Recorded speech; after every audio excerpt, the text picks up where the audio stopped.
2006. The time now is 6:03. I now call this meeting to order. Can we please all stand for the Pledge of Allegiance?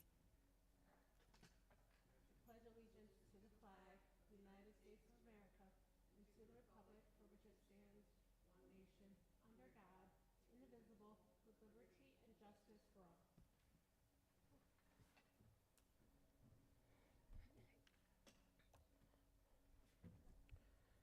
The clerk may now take the roll. Councilmember Murray is absent. Councilmember Kavanaugh. Present. Councilmember Rathmel. Present. Councilmember Matavetsky. Present. Councilmember Hotchkiss. Present. Council President Dundon is absent. Council President Pro Temp Middleton. Present. Thank you. Thank you so much. We will now begin the discussion of legislation in the Planning Committee with Chair Rathmel will be introducing RL 26-116. Thank you, Council President Pro Temp Middleton.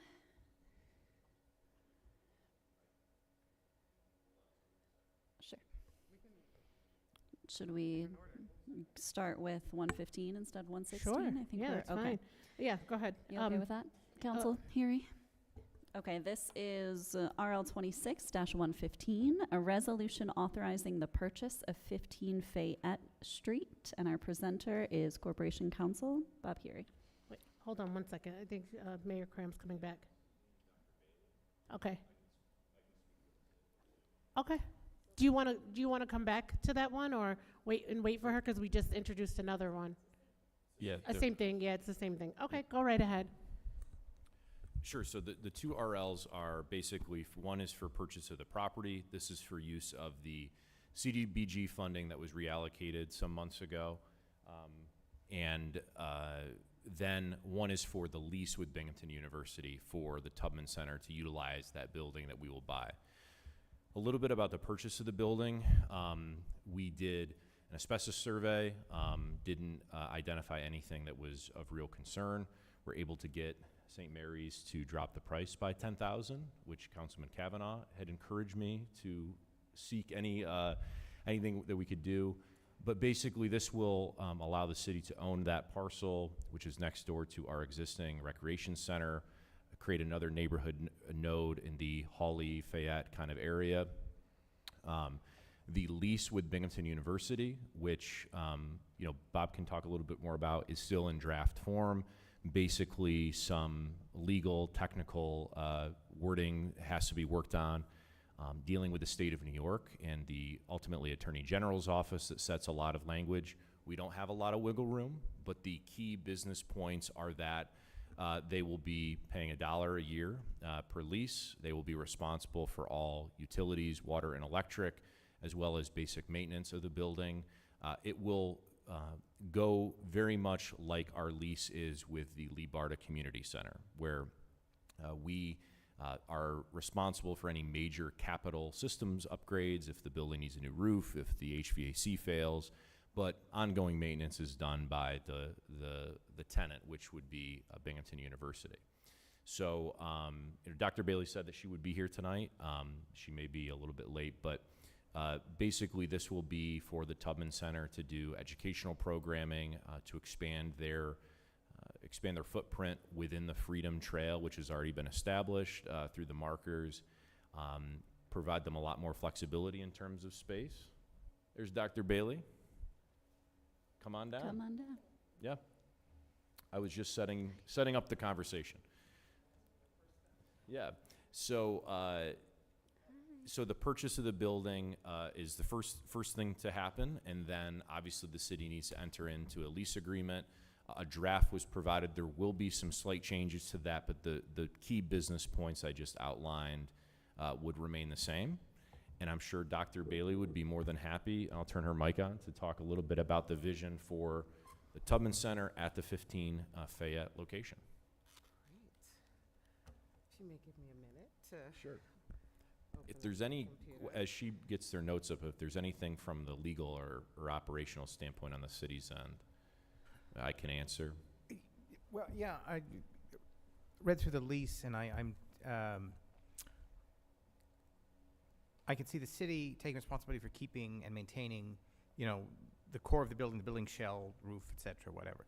But I have not seen the interior of the building. I don't know what the layout is and sort of what facilities are existing there.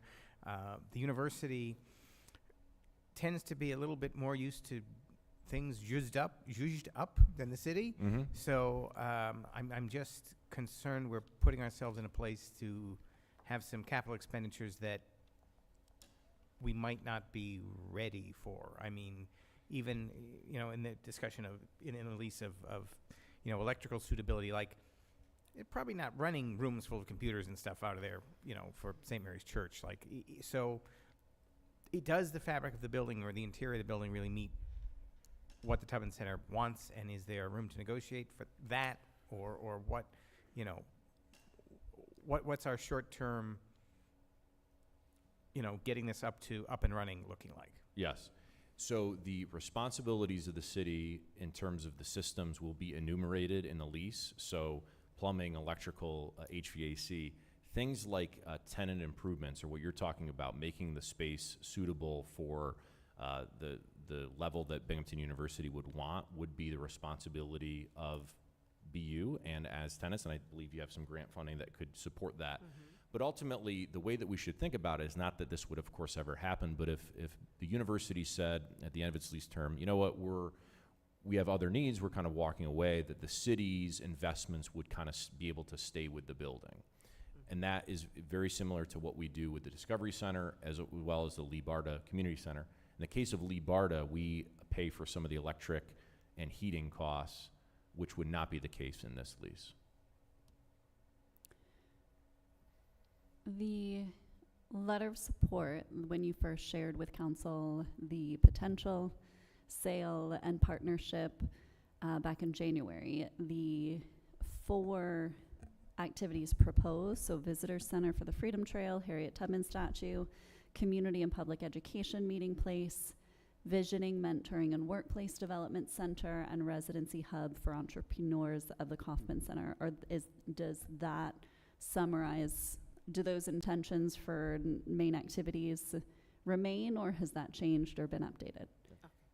So, great. Thank you. First of all, thank you very much for the opportunity to speak before you today. I'm very excited to share a little bit of what the vision is, and it will incorporate your question.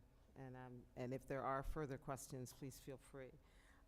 As you know, I am a professor of history at Binghamton University and director of the Harriet Tubman Center for Freedom and Equity. And it's probably helpful just to remind the world, so to speak, how we came about. In 2020, the Harriet Tubman Center for Freedom and Equity, as an organized research center of Binghamton University, and they only commission a few of these every few years. It's an honor to be one of the ORCs, as we call them, an organized research center. And it came about in part to mark the 400th anniversary of the presence of people of African descent in the United States of America. It also, you may remember, 2020 was a very tough year for the country in terms of the George Floyd murder and a lot of things that were going on around the country that really concerned all of us who care about freedom and equity. And I think there was this idea that a center like this could use research-driven solutions to address issues of civil rights or race or what have you. And not only, of course, having to do with people of African descent, but all people. But this was something going on at the time, and I think it really, there was a lot of support for doing something like this then, and thankfully that has continued. It has not been something that BU and even our city has pulled back on, and we're very, including yourselves, we're very thankful that you have stayed committed to these issues. So that's our genesis. Let me just say that one of the things that we have noticed, and I've been at BU for 20 years, been in education for much longer, and one of the greatest things I think, and a number of us think who are associated with the center, is to have a sense of purpose. Another way to say purpose is vision, to have a vision for your life, but to really, for young people and the young at heart, in Center City and beyond, our dream is for them to have a very strong sense of purpose. And this is something that we see as important, not just for the college students that we, of course, represent at BU, but also the whole neighborhood and Binghamton at large. We have been, as a center, we have been working with Binghamton High School's system over the last few years when Councilwoman Murray was previously employed there and so forth. She can attest to the fact that we have, as a center, been trying to connect with the public school system in a very concrete way, whether it's through helping with curriculum development and so forth, and just encouraging young people to see that there is a future and that there is a concrete future that awaits them. So I want to say that connected to that is the mentoring piece. So that is a key component of what we plan to do. In fact, it's probably, one could say, almost a major component. There are 1,000 plus university professors at our institution, and they represent a full area, from myself as a historian and public preservationist, public history preservationist, to engineering, to nurses, business people, school of management. We represent so many different fields, and we're in your backyard. And young people need that connection between town and gown. Not whether or not they come to BU, whether or not there are students there, we would like to be a real force for strong mentoring, one-on-one type of mentoring, group mentoring, what have you, for our public school students, particularly those going into those in high school, and obviously for our BU students. And trust me, you may think that students who graduate from BU, oh well, they must know exactly what they're going to do because they're surrounded by all these people who could mentor them, but it's not necessarily built into the system for that to happen. There are aspects of mentoring that take place on campus. So the Harriet Tubman Center really wants to not only be helpful to the city at large and students at the city at large, but even also our students as well who graduate with a degree. And I'm sure some of you have seen this and they're like, what am I going to do next? And they did get the degree, but they're not quite sure what are the next steps to take. So we see that as really critical for students both in college and not quite at college level yet. And we might say, very important to say, that we're not just interested in getting people to go to BU or to a four-year institution. We absolutely support, I've made contacts already with Broome Community College. We are absolutely supportive of the trades. It's a very important thing for us to be able to say, as an institution like BU, R1 institution, that we are just as committed to people entering the trades if that's what they want to do and if that's where their gifts and talents are. We just want them to have a future and a purpose, really a purpose-driven life. I cannot say this enough.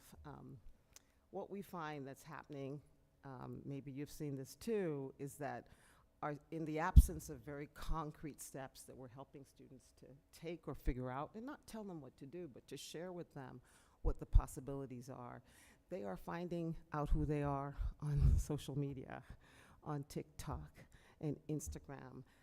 They are, some of them, not all, but some of them are not really trying to figure out what their identity is in places and spaces which obviously cannot really give them a very strong sense of who they are.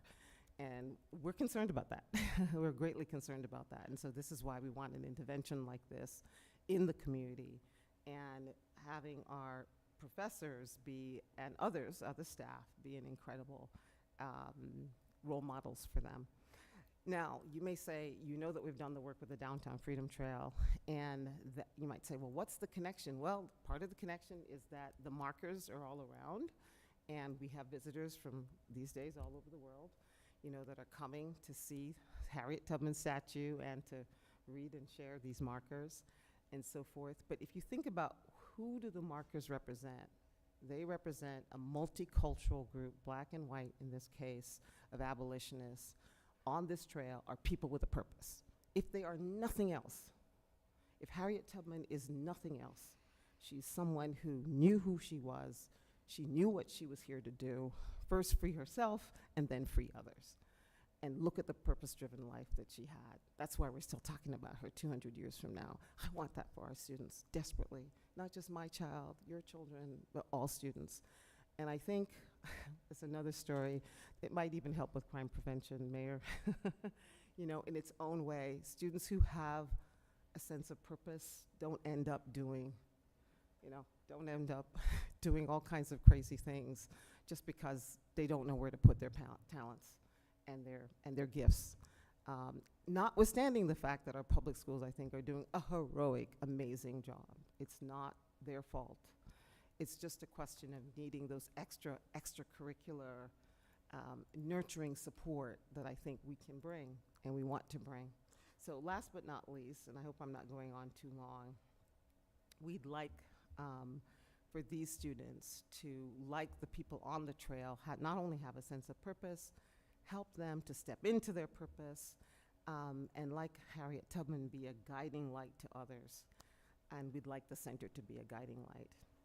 Otherwise, we do not want to do too much prescribing right now. We'd like to do a community needs assessment, and we want to join with some of our partners like Reimagining Center City and other partners. I have to tell you, like every other day, we get an email from someone that says, we'd like to partner with you on this, or we'd like to, we think what you're doing is interesting. We get this on a regular basis. And we've been trying to slow them down and say we want to go through this process first. And also our process would be you, because those are our employers at the end of the day. They're the ones that are facilitating us to make this happen. But we want to work on a community needs assessment. We do not want to just, so there's mentoring, major, but we do not want to just impose a bunch of things that we think would be a great idea from our point of view. Obviously, as you've said, the visitor center, that's an important thing, a community space, those are easy things, but we're not sure what else that community needs, and we want to find that out. We do not plan on doing anything in terms of housing, in terms of a residential hub. That was an early part of the proposal. At some point, we don't have any plans for that, so you should just have a comfort level about that. We decided that, once again, maybe that was jumping ahead of ourselves, and also very difficult to do, I think, in many ways, and kind of overextending ourselves in many ways. But the community needs assessment will tell us what exactly this community needs, and we hope to plug in. Again, we've got a lot of resources, and when I think of resources, it's not just money resources, it's human resources. I mean, often we think, oh, we just need more money, we need more money. I'm telling you, from our point of view, we need a lot of human resources. We need people, and that's what we've got. The Tubman Center can access anybody, anywhere on this campus and many other campuses. And we'd like to bring that to bear for Center City and the rest of the city. And that's really it. I want to just thank in advance Mayor Cram. Obviously, the governor has, she helped us get started with this process with that early grant. And we continue to work, she continues to be supportive, not necessarily financially, but just in general of our efforts. The City Council, you have been very supportive, and we want to thank you for that and hope we can have your continued support, various members and you as a group, and definitely my bosses at BU. This is not a small thing. Universities across this country are pulling back on these things, just so I can give you the context. And people actually, they're the people who call me every now and again and say, are you still doing what you're doing in Binghamton? Is Binghamton University still supportive of these types of things? And I'm so happy to be able to say, from the governor to the mayor to the city council to our university, yes, you're committed to freedom and equity, and we can still do the work that we do out loud, in the open, not in some hidden way. And we're really grateful for that. So that's all I'll say. Other than that, I said, I hope that everyone will be patient with us in terms of the timeline, because we do have to work with Binghamton University, and that is its own, they have their own pace in terms of working through all these different issues, and we feel confident, though, that the support is there. I hope that's helpful. Open to any and all questions. Thank you so much, Dr. Bailey. Quick question. So when do you, what's the start line for everything to to go through. There, see, that's the, back to the timeline issue. You know, I can't tell you, otherwise we would love to start anytime soon. We are going, you know, through that process with the lease, and I don't know if they've given you a better idea yet. Yeah, Graham. I think we're at the 5-yard line with the lease again. You know, there's certain things when you're dealing with the state of New York and doing business with them that you can't negotiate. So that's okay. Yeah. The biggest short-term step is getting the building under the city's control. We know that Binghamton University will have to do an analysis of their build-out. As the Tubman Center does some community needs assessments, there are basic things with the building that Binghamton University architects and their facilities team are going to have to do. It's important that we do close on it. You know, Binghamton University has their commitment. We've gotten it this far with the lease, and we're confident that we can enter into an agreement with that. And then a lot of that pressure is off both the city and the Tubman Center to focus less on the logistics and bureaucracy of getting the building, and then on what's going to be programmed in it. So that would be kind of the next step, is to close on the building and then sign the lease. Once those two things are done, a huge hurdle has been passed, and then we'll go from there. There will be some rehab, of course, as you would expect. But actually, the building, I think you were kind of hinting what condition the building was in. It's in actually pretty good condition, I would say. Excellent condition. You know, and so not that long ago, a couple months ago maybe it was, we were there with a whole team from Binghamton University, our facilities team, and then the mayor had folks there. I mean, we were all there going through every nook and cranny and seeing what needs to be done. And there really there's not anything major, but of course Binghamton University has a standard, and they're going to want to, spend some time and some funding and put some funding into that as well. So I would say maybe 4 to 6 months after we have solidified a lease. And Does then that sound? Yeah. Yeah. What I would say is, and I think you can share them publicly, but the grants that have been secured Sure. from the different sources, kind of where they're coming from and what they're doing, if they can be shared publicly. Absolutely. I mean, because they've made it public as well. State Senator Leah Webb has committed, and she's literally just been waiting for us to identify a place. So she's committed $100,000. And we also have some commitments from the Secretary of State, again through the governor's office, but effectively directly from his office for less funding. But it's possible that it's possible to increase the funding that they have suggested they would give us for capital, rehabilitation of any building that we find. So I think, and again, having said that it's in great shape, we're not looking at a major rehab, but I think, Binghamton has some standards about how they want some consistency that they want their buildings to look like and so forth, and we're happy for that. That's going to be good for the community. It's not going to be it's going to be something that they find, hopefully they find themselves feeling very comfortable in the building and the space. So 4 to 6 months, I would say, after we've gone through and finished up the lease and the sale process, which could be maybe by the end of the year. We're hopeful, or November. We're ready whenever, so we are very prepared to move in at any time. Good. Make sure you invite us to the opening. Absolutely, Okay. absolutely. We hope to have a very big opening when it happens. Thank you. I think, speak for all of the folks on the Reimagining Center City group. Very much looking forward to your engagement, the center's engagement in that work. I appreciate that since Councilmember Middleton and I were able to connect with you in January, that you've stayed engaged. And we are just embarking on those community conversations and direct feedback from residents about their experience and what they need in Center City. So it's perfect timing. The center is a perfect partner. We're We're looking thrilled. forward to working with you. I will say that before that process started, we had you know, we developed a community assessment tool. We'd actually spent months working on it. And then when we started to connect with Reimagining, we said, well, you're doing the same thing. So we don't have to reinvent the wheel. And that's really exciting that we can work, you know, we can pull that together. And that's partly one of the things I think that's great about having community partners is that we don't have to have several people doing different things. We can kind of work together. And as I said, there are others who also are interested in pouring in to this part of the city and on these projects. So that's always good news, right? That's always good news. So thank you for that. Sorry, thank you, Dr. Bailey. Thank you, Mayor Cram. Does anybody else have anything?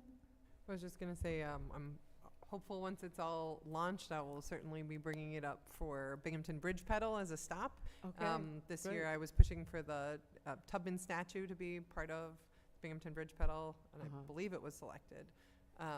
Wonderful. So yes, I'm looking forward to keep tying in the center to these kind of larger efforts to Absolutely. bring people that might otherwise not stop by to come by. Absolutely.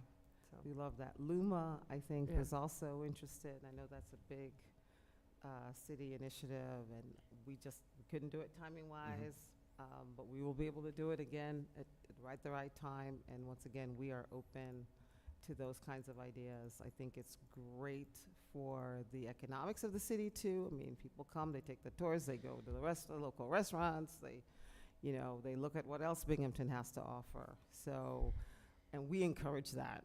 We absolutely encourage that aspect of it. So we'd love that to take place. Thank you. Anybody else? I'll just say basically, out of this meeting, we will communicate back to St. Mary's that owns 15 Fayette, is that the authorization for the purchase will be at the first meeting in June, so they have a kind of a timeline. And then likewise with Binghamton University, the president's office and their council, that we can continue to work in the weeds, but that authorization will be provided in early June as well. And then once that's authorized and the attorneys sign off, then we will execute those agreements and get that building under city ownership, just as, as kind of a next steps.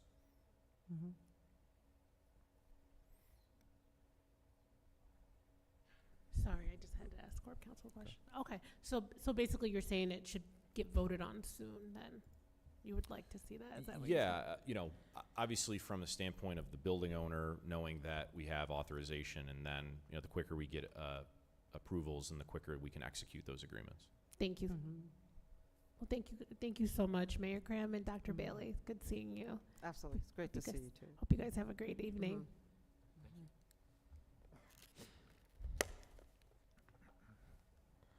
Next, we have a Public Works Committee member, Hotchkiss. Will now introduce RL 26-110. So we're looking at RL 26-110, a resolution for Terminal Pump Station EDR Amendment Number 3. Ron, you can tell us what we're looking at?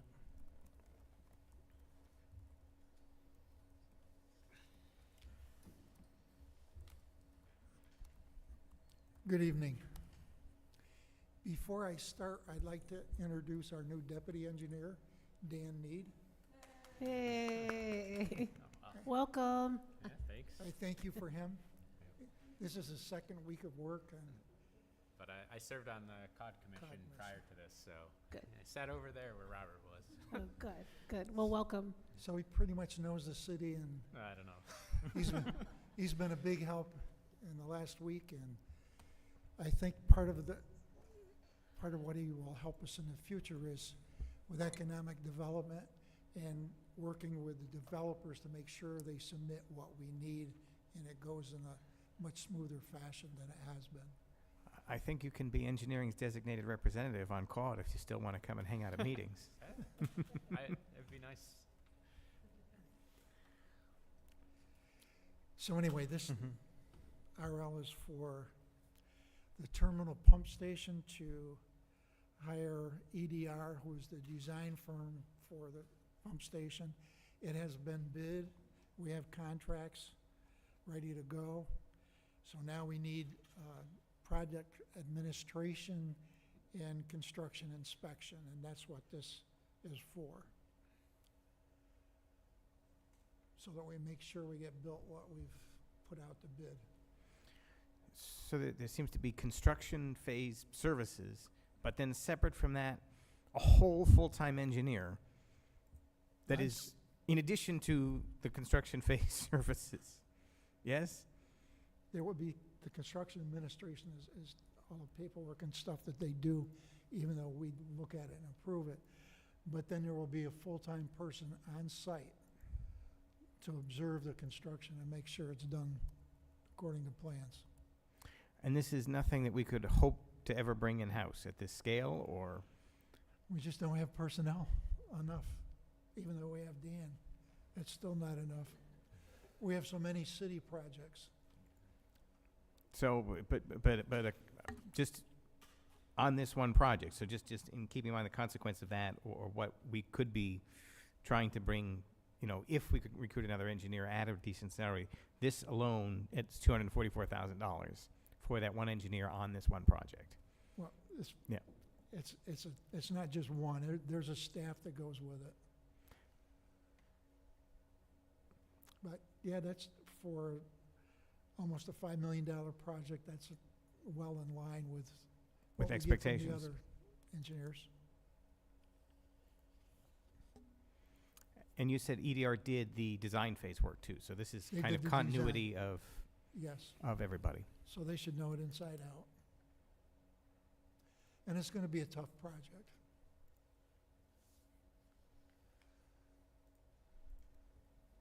Anybody else? Questions? What is the reason for expedition? Say again. What is the, so this is marked for expedition, but there's not a reason? Oh. Because in a couple of weeks, the contractors will be ready to go. So we do need to get them on board. Anybody else? So, like Councilmember Rathmel said, it's marked for expedition. Do I have a motion to expedite? I'll motion. A motion, do I have a second? Second. Any discussion regarding it? Clerk, can you please call the roll? Councilmember Murray, Aye. Councilmember Kavanaugh, Aye. Councilmember Rathmel, Aye. Councilmember Matavetsky, Aye. Councilmember Hotchkiss, Aye. Council President Dundon is absent, Council President Pro Temp Middleton. Aye. Thank you, that is 6-0. Thank you. RL 26-110 is now expedited for Wednesday's business meeting. Thank you so much. Thank you. It's nice meeting y'all. Thank you. Have a good day. Have a good and night. welcome to the city. Up next, MPA Committee Member Matavetsky will now introduce RL 26-111. Hello. We'll be looking at RL 26-111, a resolution authorizing free parking at all municipal ramps. So we've had many discussions on free parking and whether or not that's the best use, or whether or not downtown businesses have been consulted about other options. Were any conversations had from the last free parking vote until now? So we did do a poll back. This was before the December free parking, where pretty much every business, I think there was maybe one, said that they didn't want to have free parking. This is only for the garages and the Collier Street lot. So we didn't want to do the on-street again, just because we did get a little bit of negative pushback on that, with people sitting outside of businesses and kind of overstaying their welcome with that. So we are just looking to do the garages with this one. And then what I thought was probably the most noteworthy was I was able to get the numbers of parkers for 2025 compared to 2024. And so for those weekends in July in 2024 at the lots and garages, we averaged 200 parkers versus in last year it was 475. So a very significant jump. I can't say for sure that that's all because of free parking, but I'd like to believe that that did make some impact in that large jump. Yeah, so just for clarifying to folks, the poll did not actually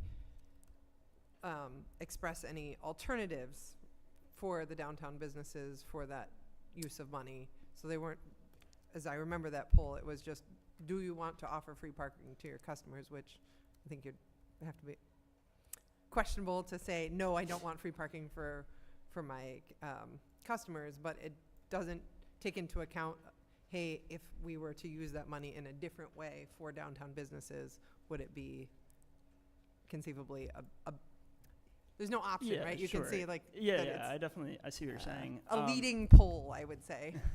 So we did ask about other things in it, and also offered people the option to submit their own ideas Okay. for downtown activations. But free parking was the one that was essentially unanimous from folks. Okay, so there was other Yeah, options. yeah. I remember, I think it was the December one, that the signage wasn't super clear. I brought up, I don't know if I brought it up with you or not. I think it explicitly thanked the mayor and not just City of Binghamton. So if we are to move on this, I will state clearly that if it's the City of Binghamton paying for it, it should say Yeah. the City of Binghamton is paying for it, because it's the taxpayers of the City of Binghamton that would be paying I for it. believe the December one was like that, if I'm not mistaken. That it just said yeah. city. Yeah, I don't. There was one of the ones where I was Yeah, like, the "What July is one, I this? believe, yeah. This is not an appropriate sign." And then there was also some chaos in Boscov's because people were queuing up and they didn't realize there's free parking, and then you had to get all the way up there, and they're like, "Get out of this line! This is, there's free parking," basically. Yeah. So somehow we got to, if we're going to do this again, we have to improve the communication relating to the free parking and the signage on that. Yeah, for sure, and that's part of why I'm here today. I looked back last year when I came down. I presented on this on June 30th, so we were going to be starting it in a few days, but now we have basically a month and a half to prepare, so. Great. Definitely hope to see a lot of improvement this time. And I'm curious what Councilman Kavanaugh has to think, since he does a lot with the finances for the parking garages.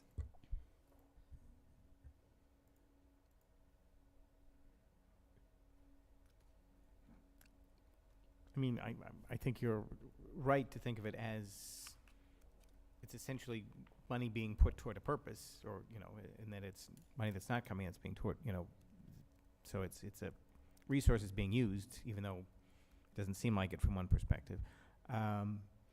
But without a concrete alternative, I think it's a relatively kind of benign and nice thing for the city to do for a few weeks during the summer, and I don't, So how does I don't think we should be automatically doing it without thinking about what else could we be doing, but Yeah. I also don't think it's a terrible idea. So if I understand it right, and maybe I don't understand it right, some of the businesses are paying to be able to validate parking, Yes. and some businesses are not paying to validate parking. So offering the free deal, are we doing anything for those businesses that are supporting our parking garages by paying to validate beyond giving the people who have opted not to do that free parking? So when they validate, they're just paying by the parker, so they're not losing anything by having this. They're essentially, if somebody parks in one of the garages and then comes into whatever business it may be, that business is essentially paying their $2 or $3 or whatever it is. So they're not losing anything through this. Since they're paying directly for that parking, Yeah. that means that they're not going to incur that cost. I So think- every business will get the same deal out of this. I think Yes. Boscov's is a separate agreement, Corporation Council. They don't pay per parker, right? They pay a flat fee, I think. Yeah, Boscov's has a different setup Agreement, for theirs. just for the record.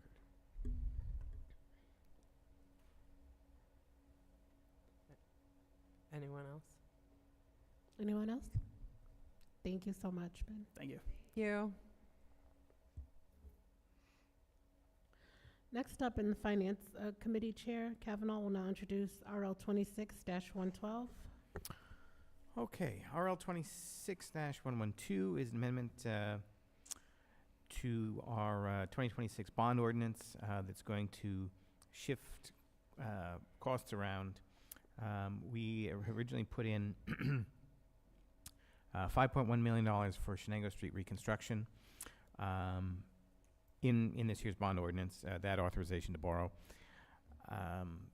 We are now faced with having to tear down the State Street parking garage, which we had set aside, I think, somebody can jump in, $800,000 for, something like that. And due to the nature of the structure and specifically the depth of the structure down into the ground, the bids came in more like $2.5 million. So we have to come up with this somewhere. What sort of makes sense and is not pushing our borrowing further, is not stressing that out, is to kind of put the brakes a little bit on the Shenango Street reconstruction, get the design phase done and out of the way this year. Then we know what we're in for that project, and so it's moving forward. But reallocate some of that borrowing authority to this emergent need of the State Street parking garage, and get that done. And I know there are several city officials that are losing sleep nightly because of the state of the garage before it closed, and still now that it is closed, and it is, if you've been walking by and driving by, it's already become kind of a magnet for trash and graffiti and kind of unpleasant behavior. So I think it's in the best interest of the city to get it done as soon as possible, and this is a way to get it in this year's budget and paid for without ballooning city borrowing and city indebtedness further than it has to go. And so it just kind of slows down Shenango Street a little bit, but still moving forward with some deliberate steps. And would the mayor, the comptroller, or the corporation council like to fill in anything from Wouldn't have that? said it any differently. Okay.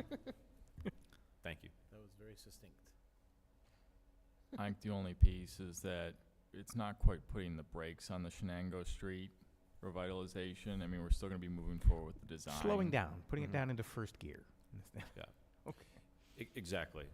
Being more conservative on that, and then we actually have a net reduction in borrowing authorization due to this. So that is a positive as well. I'm sure Chuck would say that that's a positive. Yes, that will help us out. Yes. And again, it's marked for expedition because the sooner we get the wheels in motion for everything, the sooner we can get the demolition underway, which Did they figure out how the tunnels stuff is all going to be handled? So basically, yes, they will terminate the bridges where safe.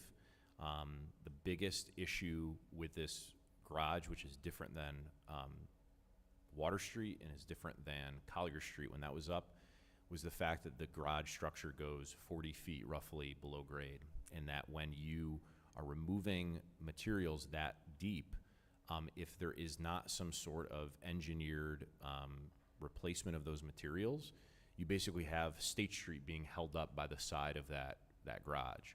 So Gorick, which was the low bidder, did extensive work to determine exactly what they would need.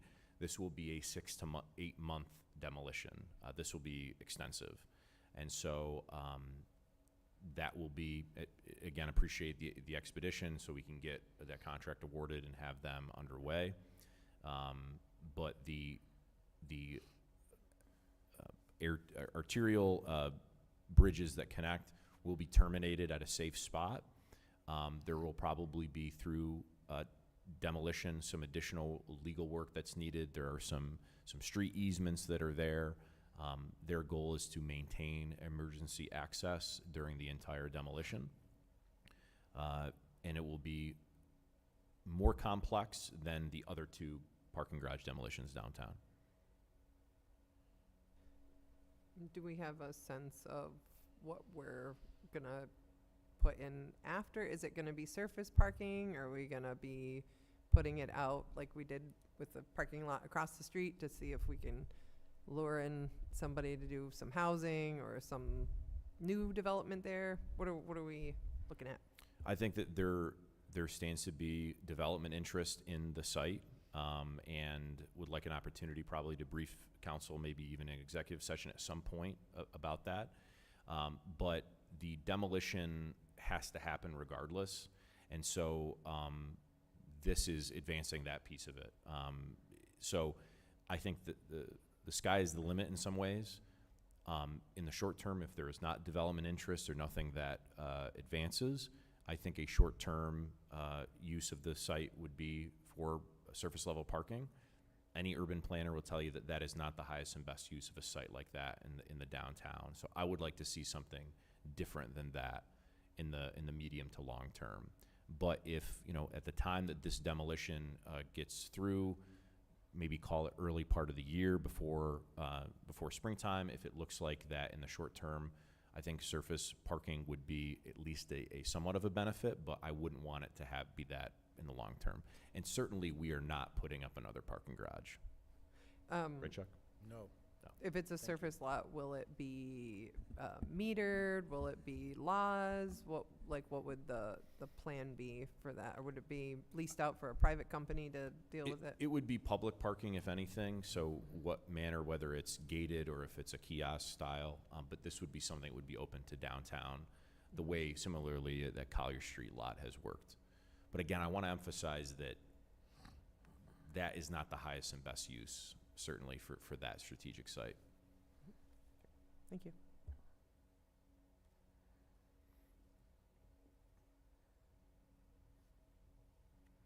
Anybody else?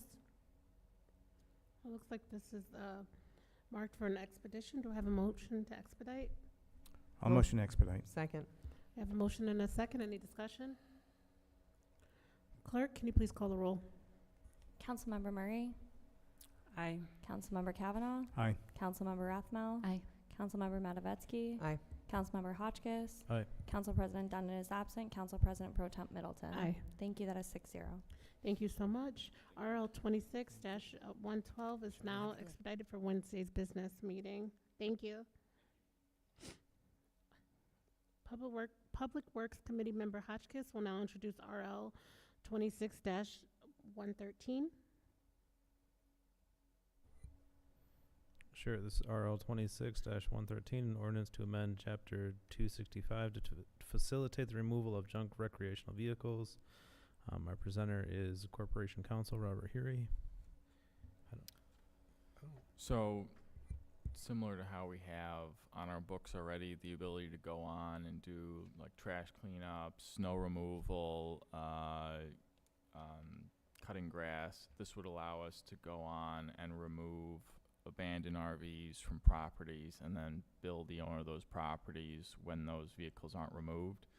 So similar to how it works now, the owners would get a notice that there's this abandoned RV or vehicle on your property. It needs to get removed. They would have the opportunity to have it removed before then.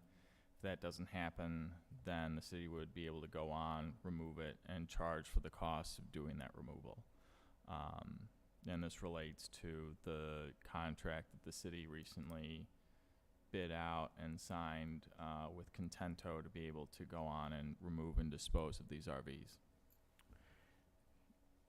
So, knowing your dislike of duplicative legislation, why is this a special case where we need wording for RVs versus regular vehicles or versus just declaring them trash? So, part of it is that for a lot of regular vehicles, there's separate like VTL provisions that we typically use for going about removing and addressing them. The big issue with RVs is they tend to be a more attractive nuisance than just a regular abandoned car. There tends to be a lot of trash that accumulates with them. There tends to be more criminal activity that comes from properties where there are also abandoned RVs located at. It's also harder to get regular tow companies to remove RVs because they tend to be they tend to be kind of like money pits. They don't have a lot of resale value, particularly ones that they're just like trailers or that have become very dilapidated. People don't like the towing companies don't like to transport them because some of them will fall apart. And so that's why we had to go get and bid out the contract for someone that specializes in RV removals, so that we could have someone that we could call and come do it. And with that, there's the additional cost that comes with it that isn't there with just towing regular junk vehicles. So off the top of my head, I think I can think of 4 properties with boats that are abandoned and deteriorating for decade or more on trailers. Do we need a separate law for that? I think we could Should- probably Can we just, wrap that into this? Can we, you know, I'm trying to say if there's anything else we can capture or need to capture with this sort of, you know, rather than, oh, we can remove your junky pop-up, but not your junky boat next to it, you know, and bill you for it. yes. Or anyone else want to jump in? Any? I can check and You know, see whether abandoned swing set. I don't know. So something like an abandoned swing set. I think that was a Like, joke. this is gonna be a little bit easier in an example. Like, if you have a swing set that's falling down, we're gonna call it trash and rubbish. Okay. I But- think that's the, so to touch on this, I think that's a bit of the rub for me too. So starting out, comparing it to snow removal, garbage disposal in context, but this is presumably private property.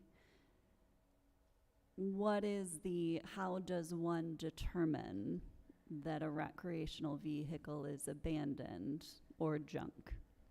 And I would extend that to, any vehicle that we end up including in this potential ordinance. What is the protocol for determining that it is in fact abandoned, and what are does it come strictly down to if it's against these ordinances, it's okay to remove private property from private property? And before you answer that, can we just broaden this, right? Just to include regular vehicles, right? Because I'm a little, I'm just looking for clarification. I know this is focused on the RVs, and similar to what Councilman Kavanaugh mentioned with the numerous boats, right? As I drive around the city, I see properties with vehicles that are deteriorating, folks living in them, it's rotting. And so if we could just broaden that to what would the process look like if we're just talking about general vehicle, and then you could kind of go down the road and if there's any difference with the RVs, that would be interesting to hear that as well. So again, the big piece for why we're targeting RVs is because you tend to lose money with them. You know, if we're having to deal with other junk vehicles, a lot of times tow companies are willing to take them, they can get a lien against them and eventually turn around and sell them. So the tow companies will kind of front and recoup the costs on those when they have to tow them. For the RVs, they just tend to cost more money to transport, hold, and get rid of than what the vehicle's actually worth. And so tow companies don't want to come in and take them. And so with having a company that's willing to come in and do it, we need a way so that we're not just eating the cost every time we have to go and remove one of these recreational vehicles. And that cost just isn't there in the same way that it is with regular personal vehicles like an SUV or a truck or whatever. When it gets to the abandoned piece, for the way this is set up, it's basically for an RV to be considered abandoned, it can't be basically roadworthy, meaning that it would require some sort of major repair in order for it to run again. This isn't like it's parked for the winter, and in the summer I'm gonna reinstate the registration and drive it. We're not looking to go after those RVs. Similarly, if it needs some sort of minor repair work and that's why it's parked, we're not looking to remove those RVs. If it needs a battery, if it needs something like that where it's not a huge fix, we're not looking to target those vehicles. What we're looking to target is a vehicle that's been left sitting there and basically isn't drivable. Because again, you know, we go and cite one of these things. The easiest thing the owner can do to show it's not abandoned and a junk vehicle is to drive it. And kind of establish that, no, this is still usable, I'm still using it, it's not abandoned. So the trigger for this is that it can't be driven immediately without like major repairs. I want to zoom out just so I understand the problem better. So is the expectation that the vehicles we're talking about are owned by the people whose properties they're on, or are we looking at people dumping these things in people's properties and charging the property owner for something? I just want to make, I'm not even sure the kind of the context of the complaints. This is more targeting people that have permitted the vehicles onto their property or are just completely absent and refuse to remove them. Again, there's already provisions like within BTL where if someone came and dumped an RV on your property, you could call and say, hey, this was abandoned, and then the police can come out, certify, and get it towed off as an abandoned vehicle. But most people that do that, it's like the vehicle's not there for 6 months. The vehicle's there for a few days before someone's calling and saying, hey, someone's abandoned their vehicle here. Again, the idea behind this is to target where these vehicles have been sitting for a long time and haven't been moved and aren't being moved either because the property owner has allowed them to be there, or they're just completely absent and refusing to do anything to have them removed. Can you give me a sense of, it sounds like, I guess I'm curious how often this is happening, right? I am more aware of, again, properties with abandoned vehicles that are problematic, right? Can you give me a sense of how often, or through your account, how many conversations are happening with property owners regarding an RV that is in question of whether or not it can be driven or is abandoned or not functioning? I know that the mayor's office gets more calls about abandoned RVs, and I can get a longer list of properties from them. But I can think of at least 2, possibly 3 properties where we have issues with an abandoned RV being at the property, including one of those where we're looking at doing a lockdown at that property.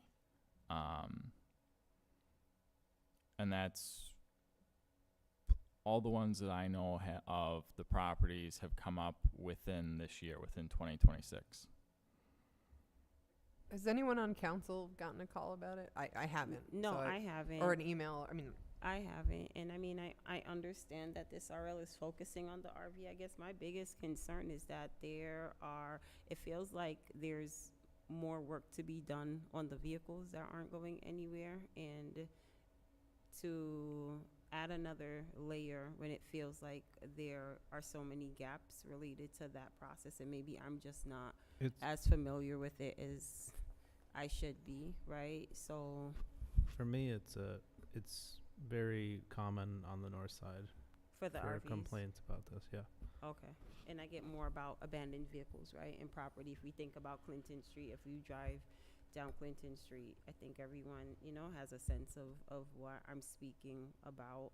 And it's just more prevalent that I'm seeing lots with abandoned, rotting, deteriorating vehicles that feels like it's been there for years. And so to focus and then to not see those vehicles be moved, and then focus on RVs where there are, 3 possible instances, it just feels like a disconnect to me. I just wanted to respond to your question from before, if that's okay, Councilman. Is that okay, Councilman Middleton? Our office does get a good number of calls on the RVs, the abandoned RVs. I think we have a junk vehicle system through code enforcement that works a little bit better, and Bob might be able to kind of walk through the process for that.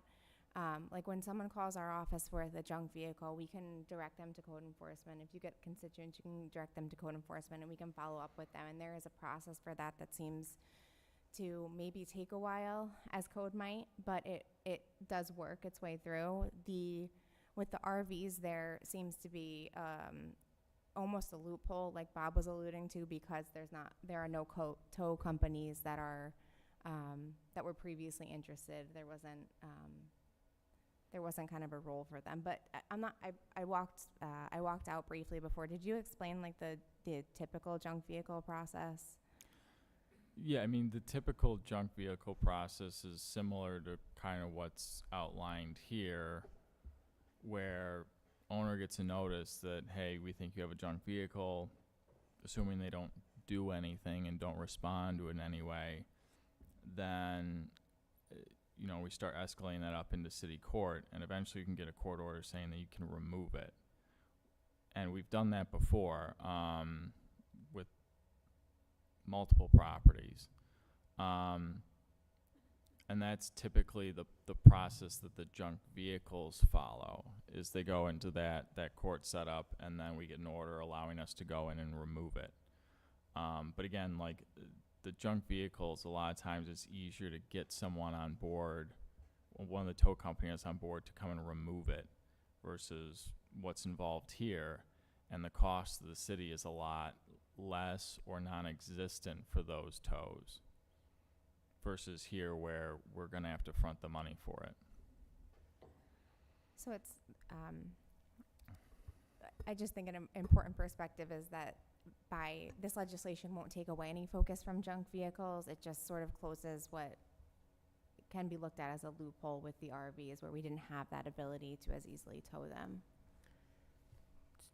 So I still don't see an answer about boats or trailers. I don't just mean boat trailers. I mean somebody's abandoned horse trailer or their abandoned food truck effort or what have you.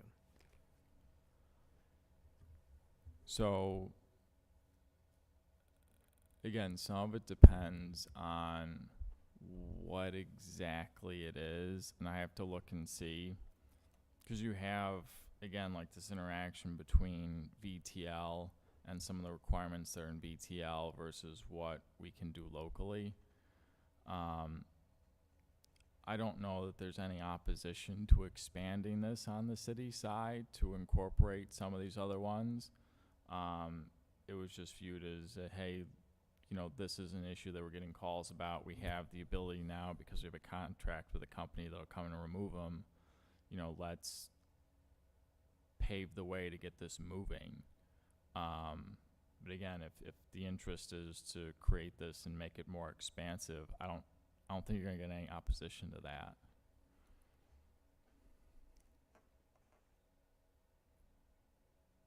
Yeah, I think we'd be supportive of that, Councilman. I'd be interested in, I don't know if you've talked to Code or the Traffic Division about if the trailers and boats run into that same kind of block that RVs have been. If they are, I think it would make sense to include them. No, I haven't. I mean, it's just came down, so this is my first crack at it, essentially. But, I will mention, I have seen the junk vehicle provisions. I have seen them, what I would call abused by code before, whereas, situation where a neighbor's upset with another neighbor, and a car is literally just a few months out of registration, and code's issuing tickets. So there's always that aspect of we have these tools, and they're not always used for what I think in the best interest of the city of what they should be used for. So.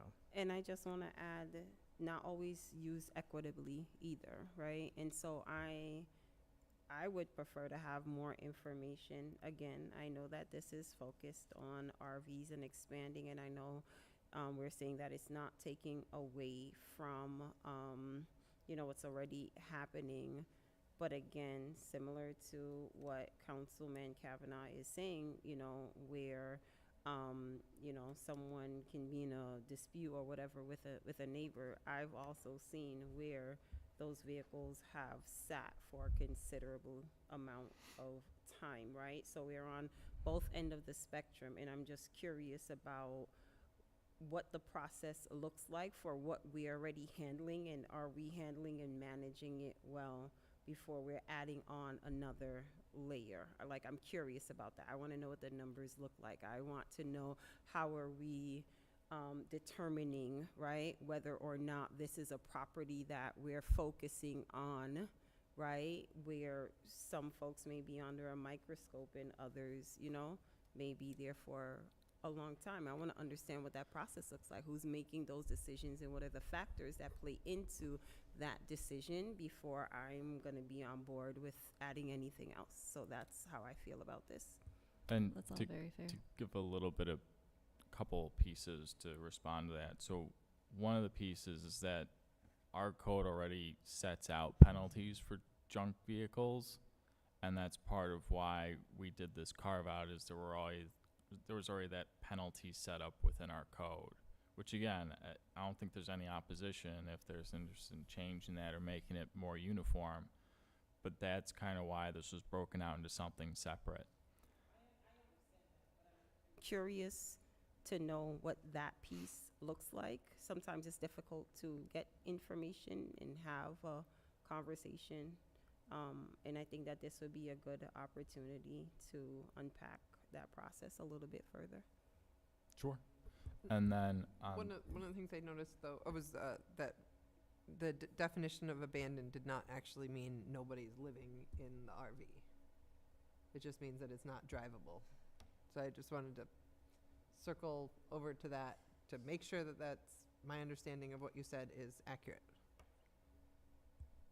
in terms of In terms of the definition of abandoned being that it's undrivable, not that nobody is living in it. correct, it's that this, I guess, what do you mean by someone living in it? I mean, these aren't supposed, that you shouldn't have someone living in one of these. Like, they're not permanent structures or permanent living quarters.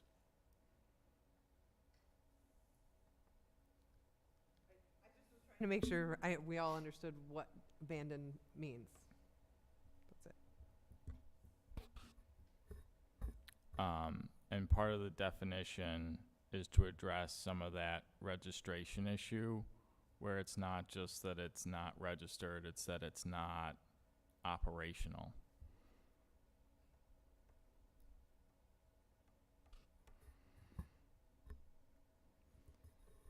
Councilwoman, if you have specific data or numbers you would like, if you want to just send that request in an email into myself or Bob. Absolutely. I would really appreciate that. Sure, yeah, Thank we you. can work with code to get that. I think it's worth committee conversation as well, Sure. once we get that information. So do you want to put this in the committee? I'll make a motion to send it to committee. We have a motion. Do I have a second? Second. So this RL is going to go to committee.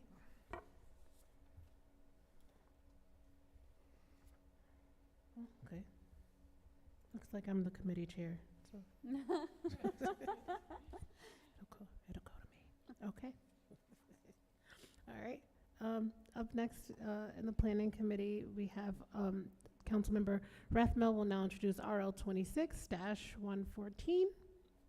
Thank you, Council President Pro Tem Middleton. This is RL 26-113, an ordinance. 14, Oh, sorry, 114, a resolution authorizing the Board of Contract and Supply to solicit competitive bids for the sale of 312 Main Street. Corp Counsel is again our presenter. So this is one of the properties we acquired as part of the Ensrud settlement. It's a commercial property, so it's not like it's something that we can really do anything with in terms of like housing or a side lot program. So the idea is to put it out to bid and basically try and get this back on the tax rolls for whatever we can get it for in terms of having offers come in. I think I have two timeline questions. So we got an email from Director Gloss on May 12th sharing a link to the RFP, but that RFP, as far as I can tell, was issued on May 11th, and now on the 18th, we're authorizing it. Am I missing something in how that protocol moved forward? If it's already, so for, I mean, what I'm looking at is it was issued on the 11th and the deadline for response is June 3rd.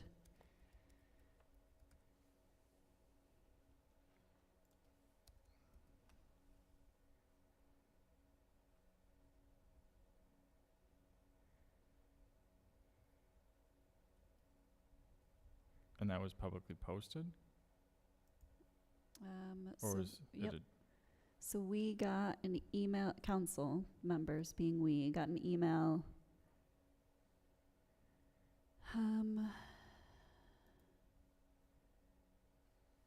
Okay, and and I guess I'm not sure, which could be the crux of my question, if the link itself is for 312 Main, or if it's for just the general downtown anchor project. I know the anchor project is up. Are they two okay. This would be separate, yeah. Okay. Yep. Okay, so thank you for that. The other, actually no, my other question would have been related to the downtown anchor project. So I don't think I have another question on 312 Main. Anybody else? Is this the only property that we did this for an RFP out of that settlement? Yes, and like I said, we're doing this one because it's a commercial property. I know with some of the other ones, we've tried to do things like with supporting housing projects or nonprofits when we're doing the transfers and selling them, or we're doing side lots from what's salvageable. Obviously, we demoed a bunch of these properties too, such as the ones that we talked about last work session, going to Habitat for Humanity on Fayette. Okay. Thank you. Anybody else? Well, thank you. We'll move on to the next, Rules and Procedures Committee Chair Medovetsky will now introduce RL 26-117.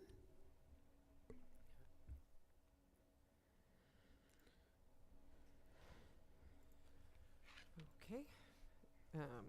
So we have RL 26-117, local law to establish anti-gerrymandering standards for the redistricting of the city of Binghamton council districts. So pass it over to Shakti. She's been my intern this semester working on this topic. Hi. Hit the green button. Oh, thank you so much for giving me the opportunity to speak to you all today.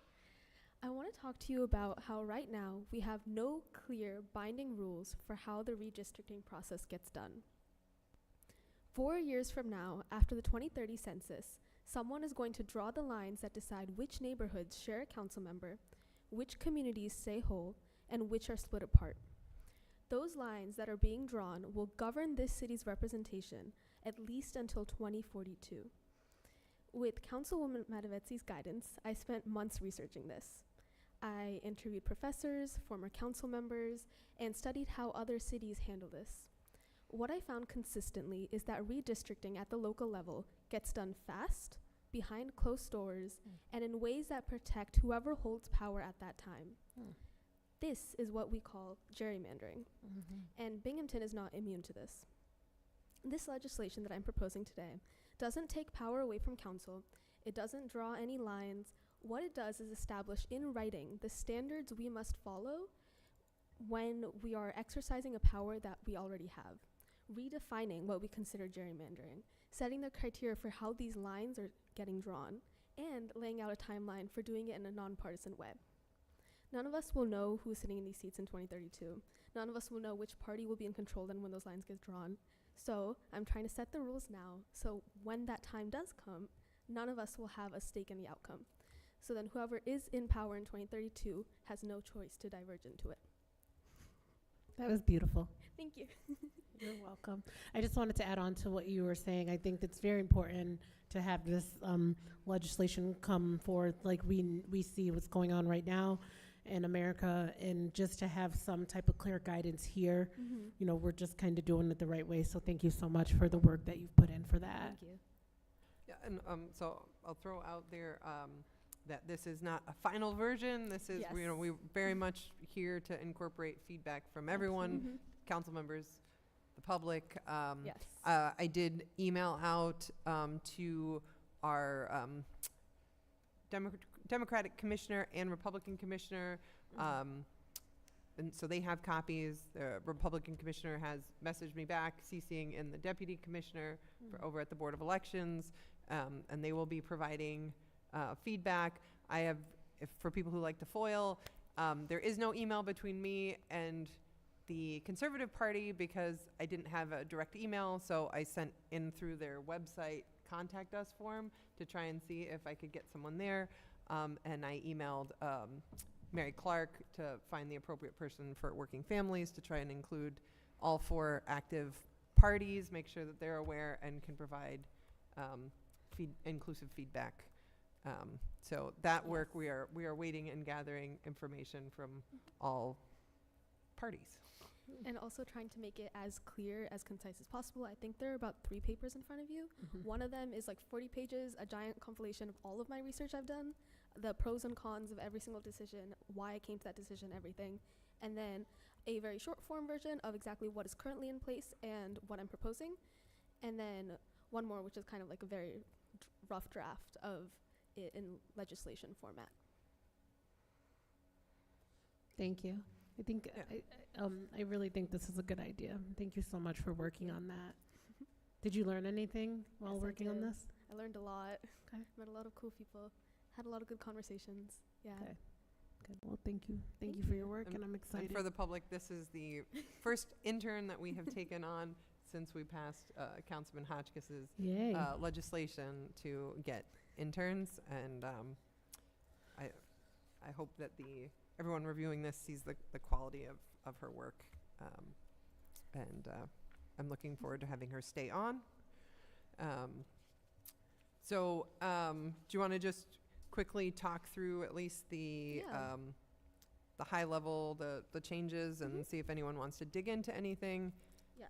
And then maybe we'll throw out there, one of the pieces is kind of a discussion about how we prioritize different things that could make a map good or bad. Yeah. I could go like a quick through of the giant paper that I have. Part 1 is just defining what gerrymandering is. What do we define it as now? What is the problem with this popular definition? And then what I'm proposing as the new definition. Going further into it, why this definition, the pros and cons of it, what are the boundary lines, why is this like important for us to have that line to begin with, what is gerrymandering? So then only when we know what it is can we actually combat it in progress. Then the next part is the framework behind it, the municipal home rule law, which is already in place. That is what we're going off of right now currently. So I'm talking more in depth about this law, what's already been put in place, how are we going about this, and then what is it in hierarchical order? Because one of their things is they established a hierarchy of these 5 redistricting criteria, and they must be applied in order. So I go more in depth into this, how is it used, what are the requirements under this rule, and then how can we kind of go around that. The part 3 is about the population base. One of the parts in the home rule law says that population shall mean residents, citizens, or registered voters. I propose that it should just mean residents, and we take out citizens and registered voters so that we are accounting for anybody and everybody that lives in Binghamton. So then I go more in depth into it, the reform that I'm proposing, its pros, also its cons, the explanations for every single thing. So all the information is there, everything I've compiled. And then going more in depth into it, I talk about the unhoused population that Binghamton has a very big number of. So I go more in depth into it. How is the census counts right now these people by going to the homeless shelters and doing an average scale. So say like there's like 7 people that come in on a weekly basis, that'll be their census counting for the homeless people in that area. So one of the things we proposed after our rules committee meeting was doing a pre-census outreach to other people. So that was something I thought would be good to help get more and more people to actually know accurate numbers of these unhoused population. And then go more in depth into it. Why are they trying to do this? Why are we trying to count for everybody? The geographic reality, where are we really at right now? Where are these shelters located and why does it matter? And then for part 4, I talk about the population deviation. One of the parts in the home rule law is we can deviate 5%, 2.5% above, and 2.5% below. And based off of history and the way we've done it, I kind of propose making it a much shorter number to 2%, and how the 2% will help account for every single person and also ensure that we are more creating equal districts and not one that is more big and one that is more small or any unproportionality. And then again, talking about the pros and cons, every single section has the pros and cons and explanations with that as well. The next one is part 5, the redistricting criteria. And I talk about these criteria again in order and the hierarchy that we have and why we should talk about it in that hierarchy and not go differently. A very specific part in this is compactness that the home rule law has in place. And this is kind of where I did the brunt of my changing with the home rule law. I have 3 proven methods to like mathematical proven methods that I discovered. Well, no, I didn't discover, I did research on, and that measure compactness in these districts with math and all sorts of stuff. So I propose that when we do, I'll go more in depth into it after, but when we do the redistricting, then 2 of the 3 mathematical formats will have to be used and put in place to prove why their map is kind of the best. So going more in depth, I talk about the actual map drawing process. Where do we begin? How do we keep going back into it? One of the things I went into research about was having an independent redistricting committee. I believe Syracuse and a few other cities as well, some places in Arizona, California, Michigan, they have an independent redistricting committee. And I ultimately decided against doing that, mostly just for commission and why it'll be really hard for us with a small city to establish this and put it in place. And then I went more in depth and talked about the method in which we will actually go about it. First, when the census happens, within 30 days of receiving this census information, we must publicize the information, all information that is available to us about the numbers of people in each area. We're trying to keep it as public as possible. This whole thing is to be as transparent as possible to the public as well, so the public can have as much involvement as they want. So first, we're sending out, as soon as we get the census data, sending it out within 30 days. And then we have a public submission window of 45 days after that. 45 days, anyone and everyone can submit a proposed district map, and that'll be through the city's mapping platform that we already have put in place. Any council member may submit a map, any resident may submit a map, any former member, anyone can submit a map. And each map that is proposed requires a written explanation of why they believe their map is the best, and also highlighting the priority order that they used in creating that map, and then why they believe that that priority order is the best. And this is also to help us choose a map at the end so we know what their priorities were. And in this written explanation, they also have to talk about the compactness and doing 2 of the 3 mathematical parts to just show that and prove that it is compact. And then after the 40-day submission window closes, the council will review every map submitted and then also publish them on the city's website if more than 50 people, or estimating number of depending on how many people actually submit maps. If the same one was submitted by a large amount of people, then that map will be published, and then other people can also put in their input on why they believe that map is good or bad. And then after that, it must be published then after at least 21 calendar days before the council actually votes. They will do 2 public hearings during this 21-day comment period so that people can come in and talk about their map, talk about why they believe that's good, why they don't like the other maps that are kind of in place right now.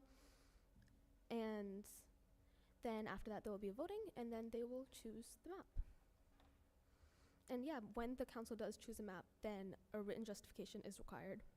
And in terms of council, it doesn't have to be you guys, it could be anyone. I think I specified it could be MPA or rules. Really anyone that wants to take it up can do it.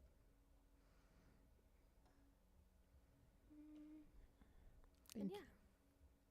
Thank you so much.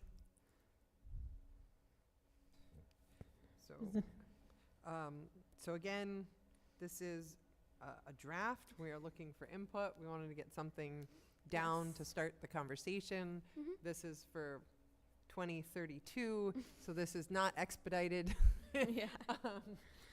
So we really wanted to make sure we had something with some meat to it to start a conversation. So please reach out and email me, and I can share your thoughts over. Shakti also presented at the last special rules meeting last Mhm. week. So there was some back and forth and suggestions and some more in-depth stuff there if anyone is interested in watching the video of that meeting. Were you able to create a timeline? That was something that came up in that meeting. Yes, I was. I created the timeline of, I think it's specified in the legislation, like the draft of the legislation.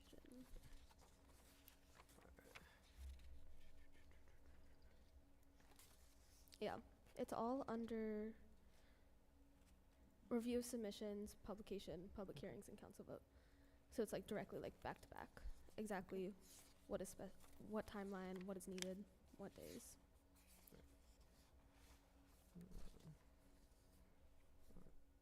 Thank you. So we're gonna go, it's gonna go to a committee meeting then from here? So we had first committee meeting. I think if people have specific things, we can start by emailing. My wonderful intern is going to be going away on vacation as the semester has ended. This is not a rush, so yes, we can have a committee meeting, but it won't be like within the next few weeks. But yes, so I would start with emails. And then once we have kind of enough to discuss at a next committee meeting, we'll probably schedule one in the early fall, probably, when she's back for school. Okay, thank you so much. Okay. Have a great evening. Perfect, thank you. And now we'll move on to our discussion with the CDAC budget for FY52. Leading our discussion is a council's representative on CDAC and chair of the planning committee, Councilmember Rathmel. Thank you, Council President Pro Temp Middleton. I'd like to welcome down Justin McGregor, the chair of the Community Development Advisory Council, who will actually be leading the discussion. And Shannon. Oh, you're not talking, Shannon? You're still welcome at the table. No, I think we all have one. Carla, you have one? Okay, I think we all have one. So I will kick Thank it to you whenever you're ready, Justin. Oh, it's cold. No.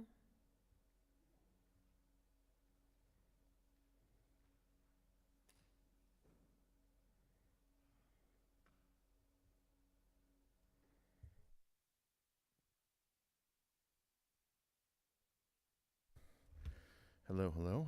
Good evening. Good evening. I'm Justin McGregor, the chair of the CDAC. Oh, boy. So this is the first time I've presented without Stephen Carson here, who has guided us for many years. All 10 years I've appeared on the CDAC, and the previous 3 that I presented to you as chair here in council. So if I seem nervous or a little disorganized, he's usually pushing me, so. So, all right. Let's start things out. We had a full committee that has been one of the most thorough that I think I've worked with in the 10 plus years that I've been on the CDAZ since city council, or since leaving city council in 2016. I want to start first with our first page. Everyone has this, yes? Okay. Our first page is our service programs. Actually, Justin, Yes. wait, just one preemptively. Are the total CDBG funds this year, and then I don't see anywhere on here kind of the stuff that's set aside for admin and code and staffing, those deductions, or those pieces.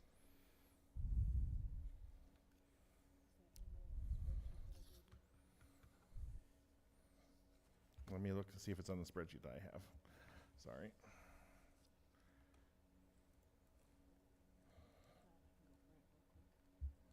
Go print real quick, because I think she's dying. Or you folks can work on that, and you can just go back to your regularly scheduled program, and we'll figure it out later. She'll grab it. Usually it's just here, and I do it. CDAC, here it is. Okay.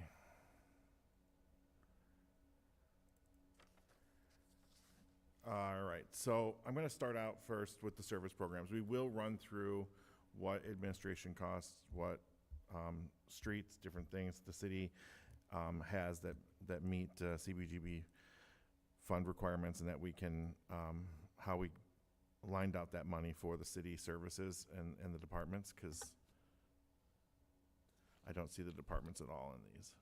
So we will get those pages. And it was a full spreadsheet, and I think there's 6 pages altogether. I only see 3 here. But in the services, this is the groups, the stakeholders that came in and requested funds from the city's CDBG funds and spoke to CDAC committee. Most of them did show up. We had a few that didn't, and then didn't request any additional funds. As you can see, in this sheet, we have what we gave them last year in fiscal year 51, which is the third column. $sign threw me off. Third column. Our temporary line was what we were building on, and as we were going through and aligning the monies to get to our cap and see where we were moving things around. And then the CDAC recommendation is our final number. And I'm pretty sure we just pulled that over to there so that you'll see that. And then in the final column on the right is their requested allotment going forward, or for fiscal year 52, rather. The mayor had requested that we try to increase our recommendations to $25,000 minimums. For some of those, we just felt that was not something that we could do and still fund the programs that we felt met our 5-year goals with the CDAC that we established last year in helping homelessness, youth in our community, elderly, cleaning up blight. There was no way to attack those 4 and the other 6 without getting more programs involved. Can I ask There's a also, question? yes. So what did the RFP look like? Did the RFP say 25,000 despite CDAC and I think our previous discussions on council not being on board with that amount? Or was that communicated to agencies ahead of time? Because it gets confusing when there's kind of guidelines that aren't hard rules. The recommendation or the requests did go out with $25,000 in them. That's why a lot of them, you'll notice, say 25,000. Some of them didn't request 25,000. They requested more. They requested less. They didn't stick to that number. They were all over the board. Some of the requests were extraordinary. Some of them were lesser. Some of them, like the Attain Technology Center, that's the actual lease amount for their facility. So every year we've been basically funding their lease, and that's what we do. And we did recommend again in fiscal year 52.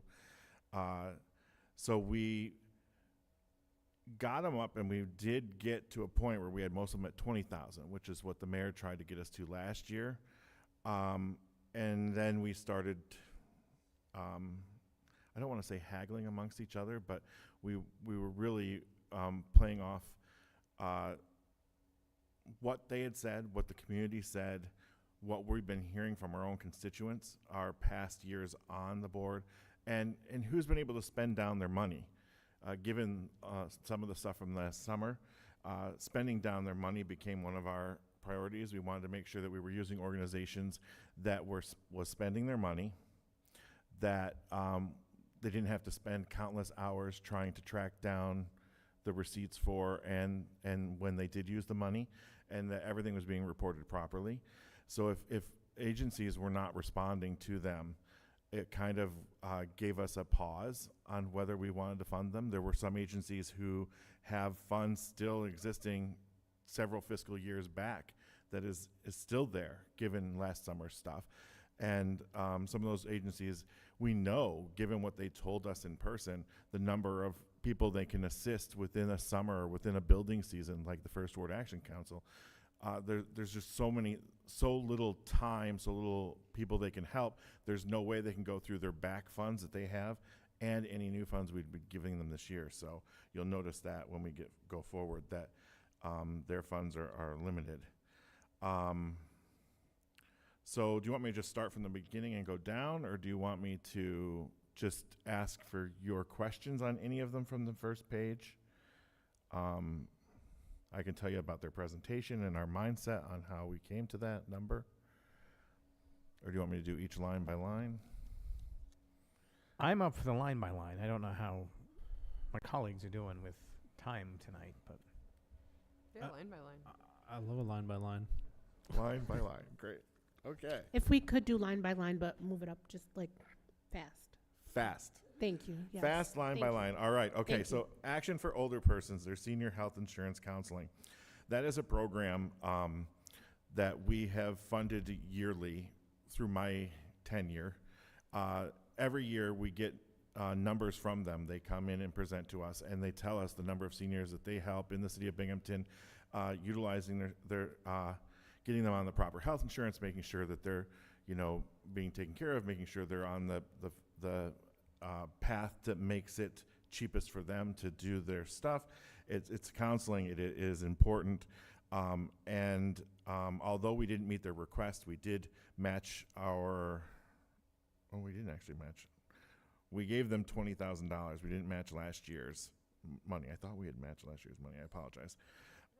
Wait, 25,000 wasn't last year's? 25,000 was. I thought I'd said we matched it. The temporary column being in there is throwing me off. I apologize.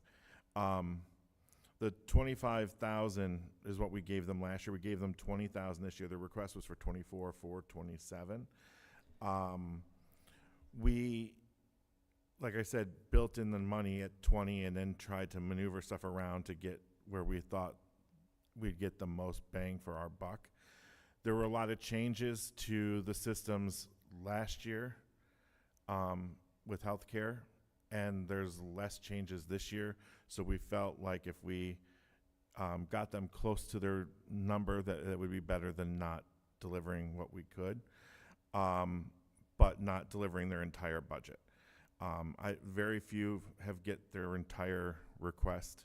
The funds are too limited. The Astor D. Rice Foundation, I have a process question. Mhm. So previously, when there was like a calculation error and we had to go and trim trim the whole budget last time.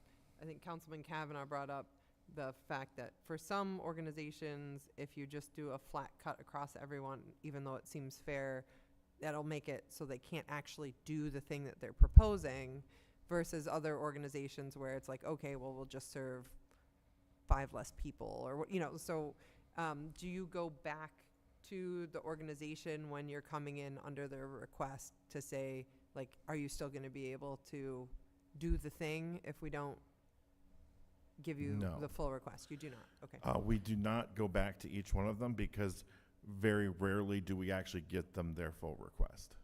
They know that coming in. We make that clear when they're presenting, that we try to get what they're get them near what they are doing, but very rarely do we get the total amount that they So need. I was going to raise that exact point with the CARES Dads program, which is a new, was one of, it looks like 6 new asks versus stuff we'd funded before, and they were asking for almost $70,000 and we gave them 20. Is that a new program? Is that something that's going to actually now be able to get off the ground? Or do they have other funding sources? I don't know. So that is a program that is off the ground and running already. It's a program that has been working outside city schools, especially the middle and high schools, where they're not on the school grounds per se, the DADS program. They're in the vicinity, in the neighborhoods around. And they are basically, I'm not going to say father figures. I think but I've seen them in T-shirts outside I can of speak. schools I can at speak. some days, Myself I think. and Yeah. Councilmember Murray can speak onto it. So the dads program, they are sitting outside of the high schools and middle schools. I have seen And they them. kind of well, they do. They prevent a lot of fights. Yeah. A lot of issues that may go on. They encourage kids who are not in school at the time to return to school. Like, why are you out? I can vouch for them. Last year when my daughter got hit by a car, before anybody else called me, one of the dads reached out to me on Facebook and was like, hey, your daughter is. So they do a lot of community work outside of the schools, Binghamton schools. So yes, it's up and running. So yeah, it is a program that is up and running, but it's a program now that they're trying to get more involved and get, what was the word that they used for that? Are they trying to expand the amount I was of just gonna say dads they that they can compensate, as well as Yes, increase the amount of basically. hours that they can be Yeah. present after school? Because currently it wasn't all days, and dads will go from the high school and then walk over to the middle school to be able to support Right. both buildings. So my understanding is that the funds is connected to being able to expand the reach of what's currently happening with the program. Correct. And it's a way of making sure that the dads themselves have means to get from one location to another, that if they're out there during a lunchtime, they have some means to pay for food, et cetera. It's just a way of compensating them for some of the work that they're doing for our community. And although there was a specific $68,089 number, their startup program for this type of thing, where they're going to be not rewarding, but compensating the dads, giving them a starting amount, we felt was better than letting the program still where it is, trying to get it to start going to the next level and see where we can go from there. We all believed in that program enough to do that. We did talk to the program about making sure that they have all their records in order, making sure that the compensation is recorded properly, and et cetera, for records purposes, and that their dads are all, they have a file on each one of them, and that, you know, the system is thorough and complete, because they are working with children, and we felt that that was important. So we were basically setting up with them their next step on where to go from where they're starting into where they want to be, and giving them partial money, we hope, is a step in that direction. Did that make sense? I hope. Okay. Next. All right. Oh, wait, we jumped down to CARES. Do you want me to go back up to the beginning? Boys and Girls Club? Yeah. Okay. Boys and Girls Club of Binghamton, they have 3 programs: the After Hours Teen Program, the Teen Center, and the Summer Program Fee. We gave them 20 grand for each of them last year, or we recommended 20 grand for each of them last year. They requested 40,000, 20,000, and 26,125 this year. We again recommend the 20,000, 20,000, 20,000. The Boys and Girls Club of Binghamton, as you all know, was part of the Clinton Street stuff. There's going to be some expansion. There's going to be some changes in their programs. They're also a major national organization that has a lot of fundraising capabilities and a name that can help raise them money. So when we talk to them, that yes, they have great programs. We talk to other stakeholders that work with them. The one biggest concern we continue to have with the Boys and Girls Club is the 3 programs that are there. A lot of the people, Same folks over and over again. Yes, there's a lot of redundancy in those that they're helping, and our goal is to help as many kids and people as we can across the city. So that's why we continue to be stuck at that 20,000 number for the Boys and Girls Club. Now, Speaking of across the city, though, question, did you get a sense of like how like spread across the kids that are going there are? Are they coming from all across the city? I mean, hypothetically they are, but did you get a sense of? we did not. I don't believe we got a list of follow-up of even how many kids this year. No, we have not even received that. I think it's one of our site visits. We will be visiting them this summer as one of our site visits. So we utilize it, even though we're done recommending for fiscal year 52, the CDAC members, even though we don't have official meetings throughout the summer, do visit all of our sites and all of our stakeholders. And we learn more information each year. And that helps us when it comes back around for next year when there are recommendations, so we can see how it's assisting. So if changes are happening with expansion and stuff at the Boys and Girls Club, and they plan on doing some other programs or an expansion of programs, that will be stuff we will take into consideration for fiscal year 53. I mean, there's obviously been a focus on teen and children programming lately with some of the unfortunate events in the community, and it would be nice to have some data to go with. Hey, we're not just throwing money. These are kind of the neighborhoods that we're helping, and the number of folks we're helping and targeting our limited resources towards, and how many are unique. That's what we'd really like to know. How many across the 3 programs are unique? And this goes not just for the Boys and Girls Club programming, but the programming across the board. Yep. But that's something important that we ask. And one of the reasons we found out that there was redundancy is that we actually asked the Binghamton Police Department, who does stuff with their teen programs and after school programs and summer programs, and they're like, yeah, we see a lot of the same people. So the police department even told us that. So that's why we've stuck at that $20,000 number. We do believe in the Boys and Girls Club. We just think that of a lot of these organizations, they have the means to fundraise beyond CDAC funds. Yeah. I guess a great question to be able to answer would be, who are we missing? And what program could we somehow encourage to form that catches missing, folks we're missing? Anyway. I just want to jump in real quick. Yeah. With every reimbursement request that an agency sends in, they do have to provide a demographic report of how many have been served, race, ethnicity, and all of that.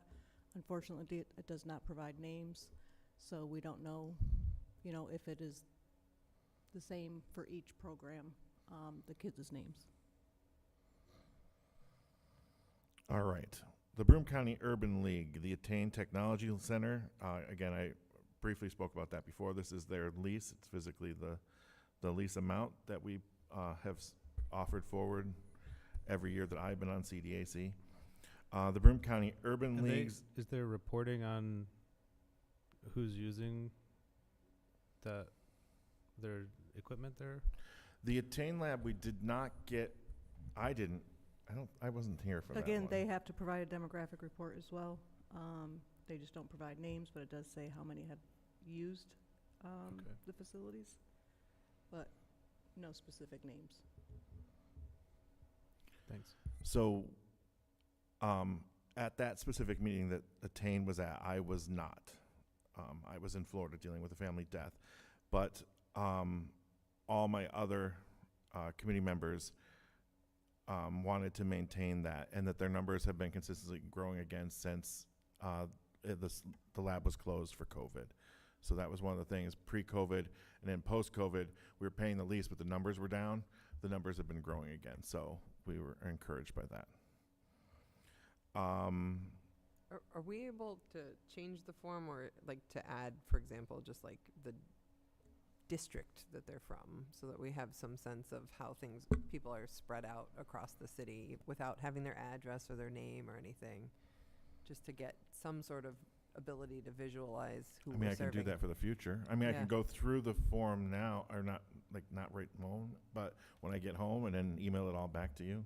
Yeah. If you'd like me to. Well, I'm just trying to get a sense of I think you context. mean from the folks that are accessing the services when they're when they're because she's saying that there's a demographic report, and yes, I mean, I don't want children's names particularly. I don't want anyone getting my children's names put in government documents and reports, right? So I get that, but if we could have some sort of context of what neighborhoods, and even at a zoomed out district level, So the I can would be try and helpful. see the Attain where I lab is can. at Carlisle, right? What's that? The Attain lab is at Carlisle. No, it's on.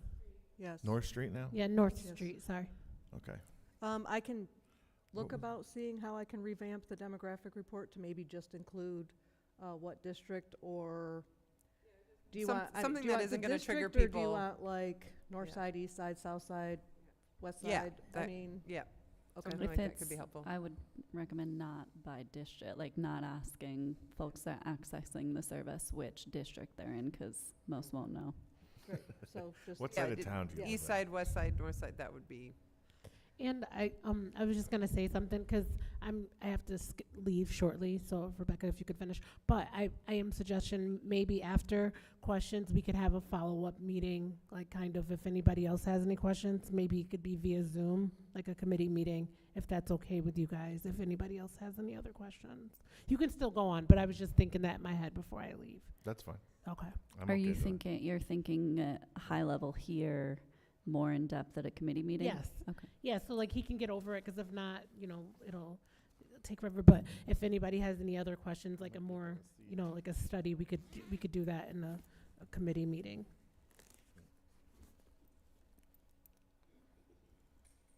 Sorry, she asked No. for a pen. It's okay. All right. The after-school and summer programs, we have continued to fund them at the level that we did the previous 2 years. Their request did go up to $20,000, but I don't remember why we didn't go up to 20 with them, or did we start at 20 in pull for the after-school and summer program for Broome County Urban League? So John Brunza, one of our committee members, put together a chart of all the service organizations and utilized the dollars per person it assisted. It gave a score, number of people it helped, number of people this, how many dollars per person it assisted, et cetera, and gave kind of like a ranking that he gave to all of us, and we worked with. And I believe that the reason they didn't get the full 20 was they didn't score high on dollars per person they were assisting.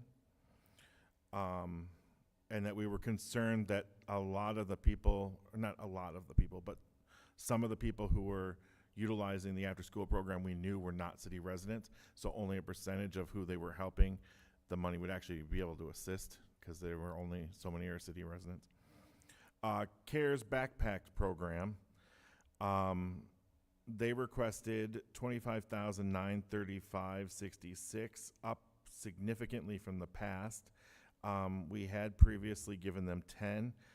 We doubled their number to $20,000. That's a program that we believe in and that we have assisted and helped grow over the 10 years that I've been on CDAC by helping fund them. We did already talk about the DADS program. The City of Binghamton Park Rangers, we have funded them again. I think this is the third year in a row since COVID. They requested 10. We did give them $10,000 for the park rangers. Again, that meets one of our requirements of assisting the youth in the City of Binghamton, giving teenagers a job at the parks as rangers. Quick question, I'm sorry to cut you off again. Is there a way we could get a copy of John Bruns's, that system that he set up? If you could send that over. Yeah, I can email it to all of you. Yeah, that's fine. Thank you. Sorry. Samantha, do you want me to send it to you and you can send it out? Okay. Mothers and Babies Perinatal Network, the PAL Family Resource Center, they requested $30,000, which was an increase significantly over their request last year. We did up their request from the $15,000 we funded last year to $20,000. Safe Streets, NOMA, they requested $37,800. In the middle of our negotiations, there was a shakeup in leadership, and what was listed as part of their funding was services provided back to the organization by a gentleman who left them, and it raised concerns with us. We're not sure exactly how that's going to impact their organization going forward. We did raise the money from what we had given them past year, but only nominally. But they had requested in previous years like near $100,000, and they dropped that request down to $37,000. We're funding nearly half of that. The STACK program didn't request and still is sitting on their money from last year. Triple Cities. I'll ask in our committee meeting. I was just wondering why. And is there a timeline on when they have to? There's a timeline on when Usually they have to within the spend fiscal year. So they Yeah. had two asks last year. One was for a Yeah. building on Main Street that I they were remember trying that. to go into, and then one was for their startup stuff. This was for one of their startup programs. And Didn't they to my knowledge, they still haven't spent They any, got the right? built-in Didn't they too. get a DRI? Yeah. Didn't they just get a DRI? They got DRI. Yeah. They sure did. Yeah. So they haven't spent any of their CDBG funds. All right, I gotta have a little talk with Phil. Triple Cities Maker Space, their Steam for All. This is a program that I thoroughly believe in. And it saddened me that we didn't fund it this year, with an asterisk. At the time we were doing this and passing our budget, we did not know that they had spent their funds down.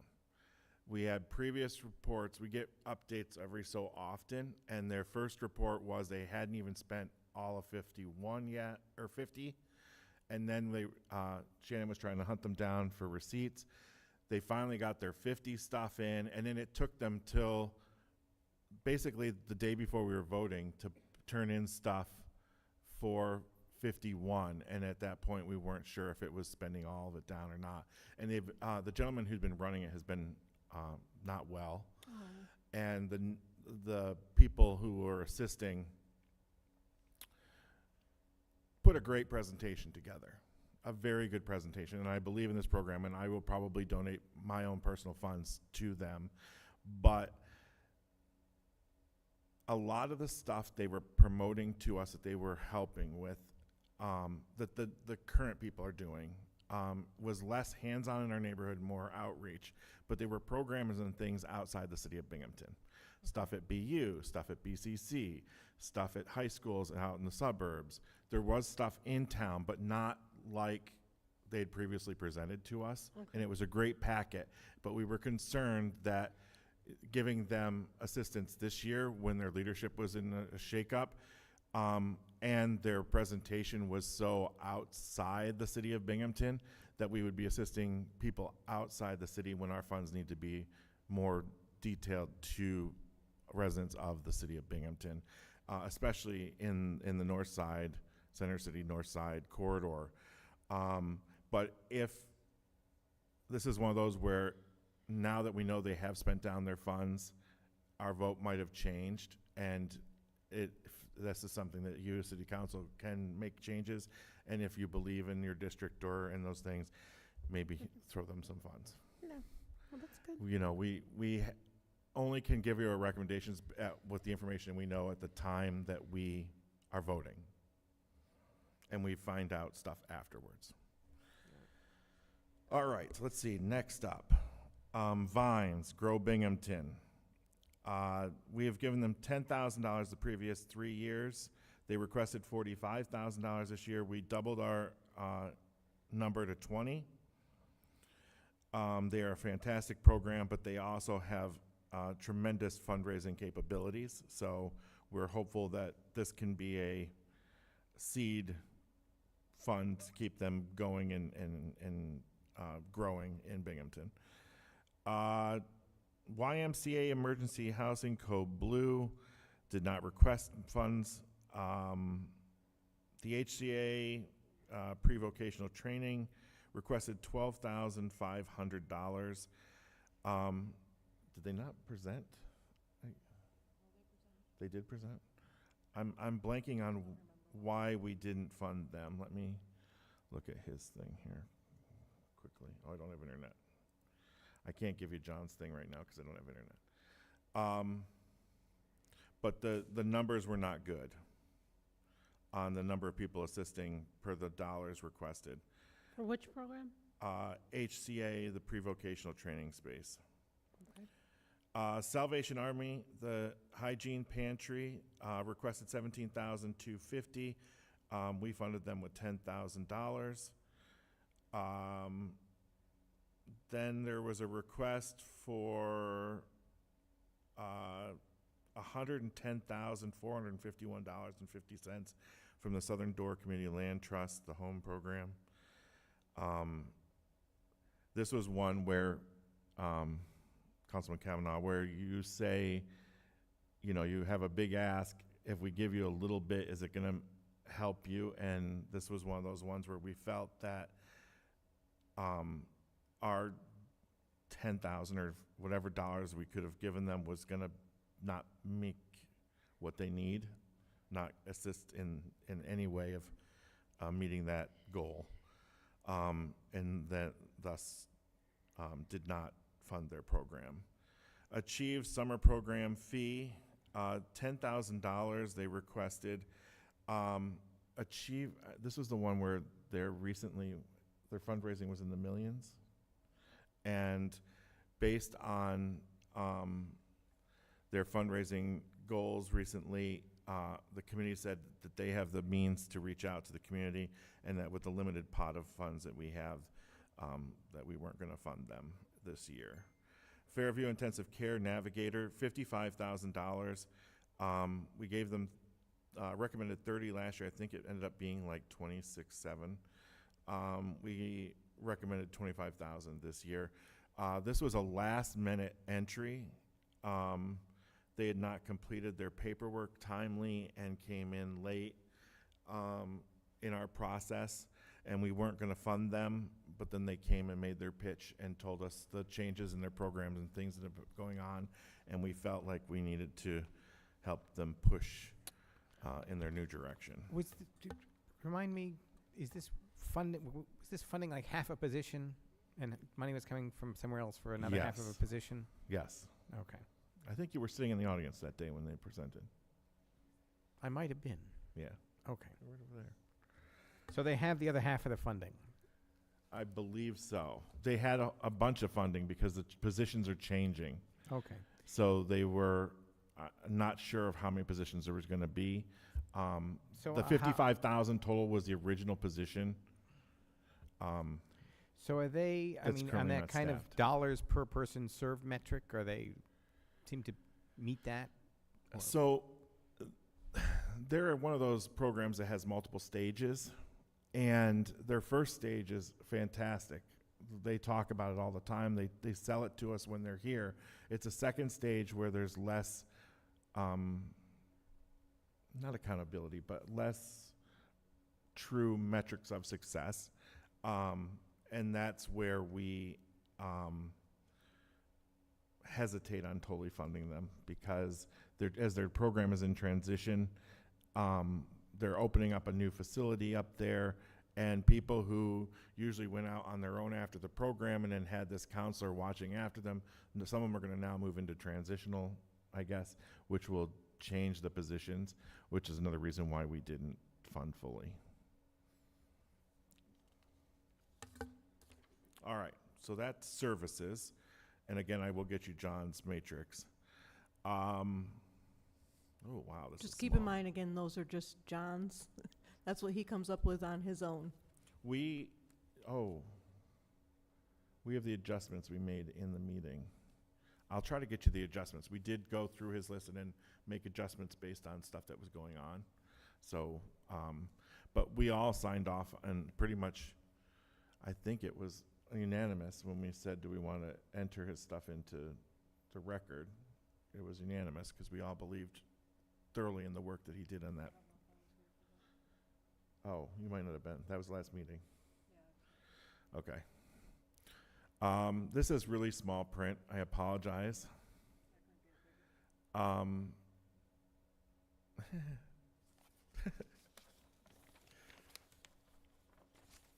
going blind in my old age.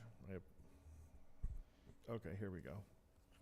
So, the second page is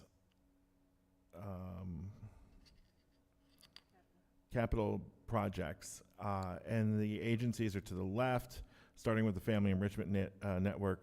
Now, the mayor gave us some specific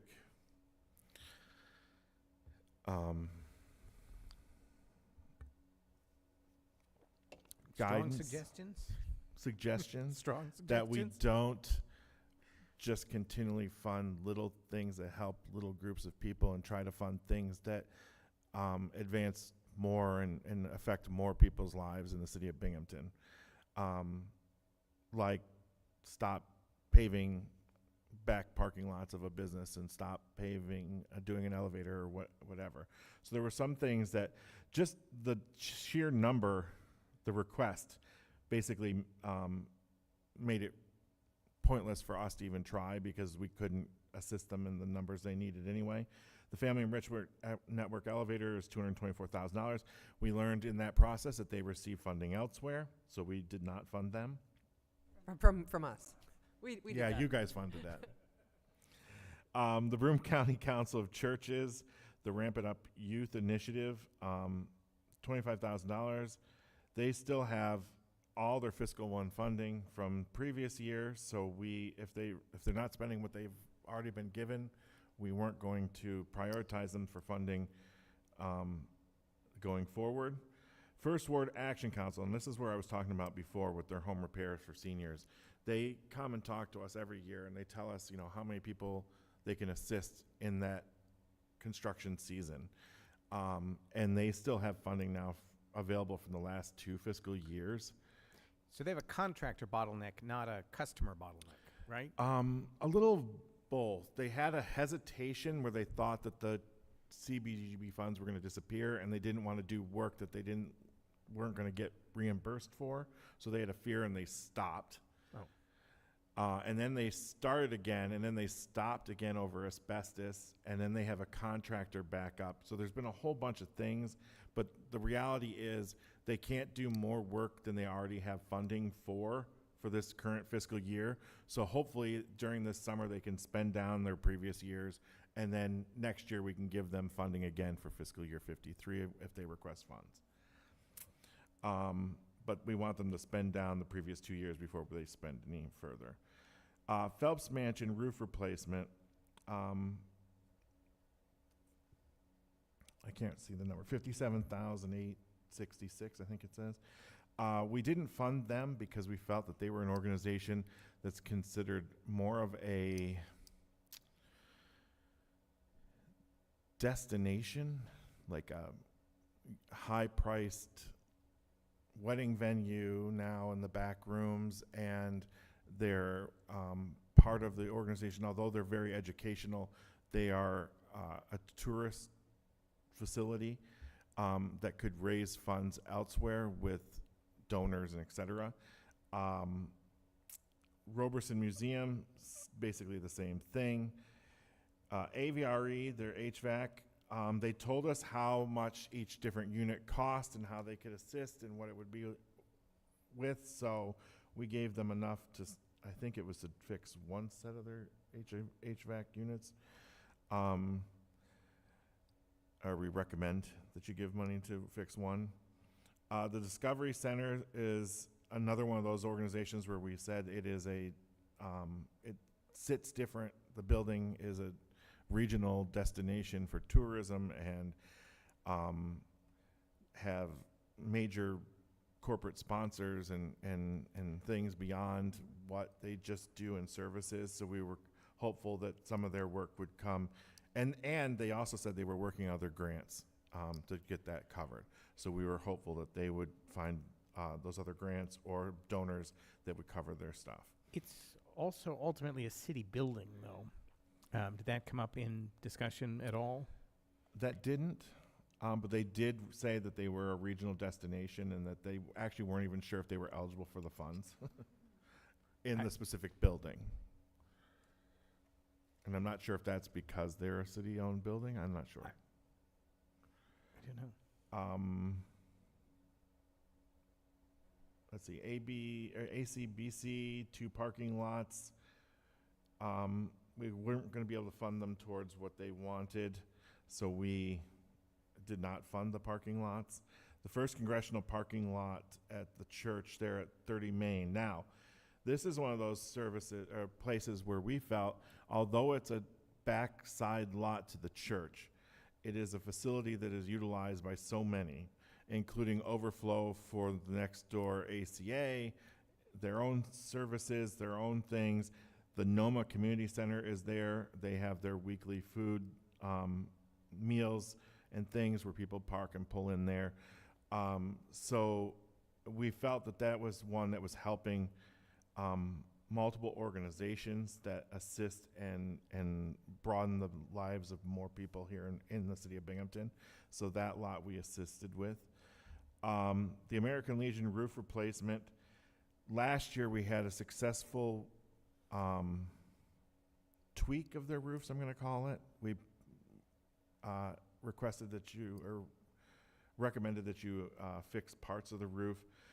In that time, they've now utilized their rooms on the second floor that had been severely water damaged and not readily usable, have now become things that are being used by the community again. And these are, some of these rooms can be rented cheap or for free, depending on what your agency is. And that just, again, is another thing that helps improve our community. They had a dress swap in there for prom dresses before when I was there. They had an organization coming in that was going to help tutor kids in math in one of the rooms. And I felt like these were just programs that were beyond what we can directly assist, but if we can put the roof over their head and allow them to utilize the space more, then we thought that was a good idea. So we're recommending further fixing of the American Legion just because it's a city, and by city I mean residents, used facility on the west side in a neighborhood that severely lacks facilities for people to go to. Oh, and the bowling is fantastic, by the way. City of Binghamton park upgrades. We went through and funded. Do we have details on what that 200,000 is going for? I just got notification today. Juliet sent it to me. I know Sherry Lindsay is getting. I don't want to put you on the spot, but can you send us the list? Yes. Please. Okay. So. Originally, it was questions between 3 different parks. And then again, I just got word today, an email that Sherry Lindsay is definitely on there. They're getting extensive work done, and then I'll find out the others. So we made these decisions. We may make different suggestions depending on what the requests are. This is where my asterisks I was talking about earlier about where you might find well, it's not, it's a different line, but there are certain ones that we funded more than others, both in the services that you can distribute and in capital, where we funded near fully things without knowing. We've been given pretty solid notes the last 4 years on what each thing was going to be, which road, which park, what features, and we were very confident in giving that money to the city to do that. Besides knowing Dickinson, Colfax, and May, we didn't know anything on street rehabilitation. We didn't know if it's curbs and all. We don't know if it's just skim and pave. We didn't know any of that at the time of the vote. We also didn't know which parks, just that there was 3 that they were looking at. And demolitions, we didn't know how many. We just knew that the mayor wanted to create a slush fund for demolitions. And we funded those things because we wanted to assist. And part of our action plan that we put forth last year was improving parks, helping kids, get rid of blight, and rehabilitate our streets and make sidewalks and entryways easier for handicap. And we felt that funding those would help reach some of those goals within the city. So think is you- there, you first. I'd appreciate that you have highlighted that y'all do what you can with the information that you have. You've got a total amount to work with and to navigate through, and ultimately you have to vote by the 30th so that this can move forward, and then it's our opportunity to do the due diligence and maybe utilize some of the information you've gotten since, or that we can access in the meantime prior to a final vote. Yeah, definitely. I can get to the clerk's office all the stuff that I've received since. And some of our votes and some of our allocations would have been significantly different if we had some of the information we had on April 29th when we voted that we now know in May. It's just, I've never had the lack of information that we were dealing with this year. And some of that is transitioning, and some of it is we lost internal knowledge. Stephen was there for a very long time and knew who to ask and questions to ask that the rest of us had no idea. I didn't know, Shannon didn't know, Juliet didn't know, different things. So we're finding things out after the fact. And I will know more now going forward next year and who to ask and what to do. But like setting up this presentation, the mayor reached out to me, have you voted? And I was like, yeah, weeks ago. And that was one of those things where I've always just been invited and told when to show up, and I didn't realize that I needed to do more stuff. So I apologize for that delay, because we could have probably done this 2 weeks ago. What's your stipend? $500 bucks? What's my stipend? Your stipend, yeah. For I don't CDAC. remember. Actually, most of the years I don't get it because I forget to fill the paperwork. Oh, okay. I'm not here for the stipend. We know. Is the I'm sorry? just saying maybe we should throw CDAC a pizza party or something. I don't know. They We get did have 3. pizza, tacos, cookies. Tacos, cookies. I brought it all, and then other people assisted. You've got. I'm sorry to bring it right back, but there's 180,000. That's remaining budget. No, that's what they had to give out to organizations after the $800,000 set aside for the city stuff. Yep. The remains is a hyphen, it's a slash, it's nothing.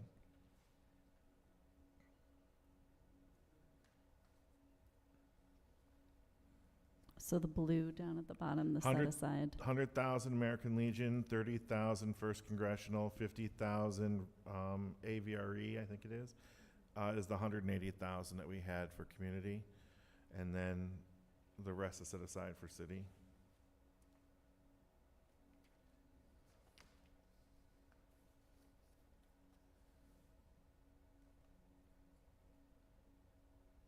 Okay.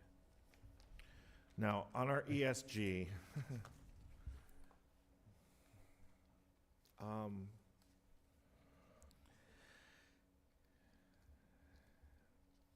So the first thing is a big glowing error on the front page, or the top line, sorry, that really disturbs me. It's Outreach Ministries of the Southern Tier, the Showers of Hope. Their request was $60,000. We gave recommended $25,000 last year, and we're not recommending anything this year based on the COC recommendations. Now, there's a big asterisk on that.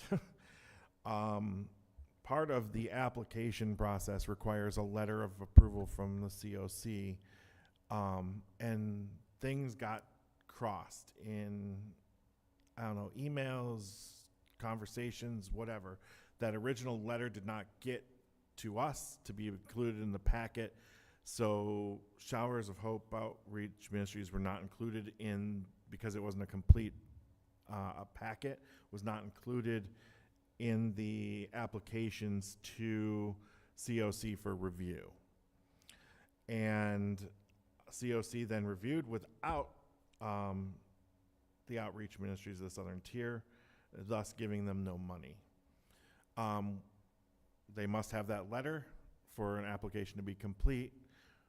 It wasn't found, the letter wasn't found until after our vote, but the letter had been created. It just did not get to planning's office to be included in the packet to be sent back for review.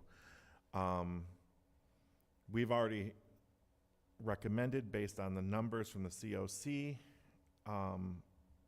but if there is a place where you want to adjust, there is a cap limit. You'll notice it just above the bottom of the box where it says 94,400 of a maximum 94,425 of the funds between these two boxes. So you can't take money from family enrichment down in the second box and move it up, because we're already basically we're $25 short of that cap. It would have to be money moved within if you decide you wanted to fund Showers of Hope. That's the stuff at St. Cyril's, and that is an amazing program, and one that just kills me that we didn't have a recommendation for, but at the time we didn't think they had a complete application, and thus needing that application to fund, we didn't. Now we know that letter does exist, but it was after our vote, so that's up to you guys now if you want to adjust those dollar amounts and fund Showers of Hope. And for the record, they did not provide that letter. I had to reach out to COC to see if they had a record of the letter. So again, like Justin said, it was an incomplete application. And because we didn't realize that their letter was missing prior to the vote, I had to reach out, which was, I think, 2 days prior to the vote, to COC to find out if that letter actually existed, because they did not provide it. We actually called a special meeting to get COC in here directly to answer questions about it and things to try to sort out before we did our final vote. And she was like, there was no letter at that point. And we were like, that's why it wasn't included. And we followed the COC's recommendations. I have a few additional comments on that one, but I'm going to loop them into my comments on the YWCA Street Outreach Program as well. These are the only two under the Street Outreach component. So was this letter from the COC a HUD requirement or a local requirement, or? It's a local requirement. Okay.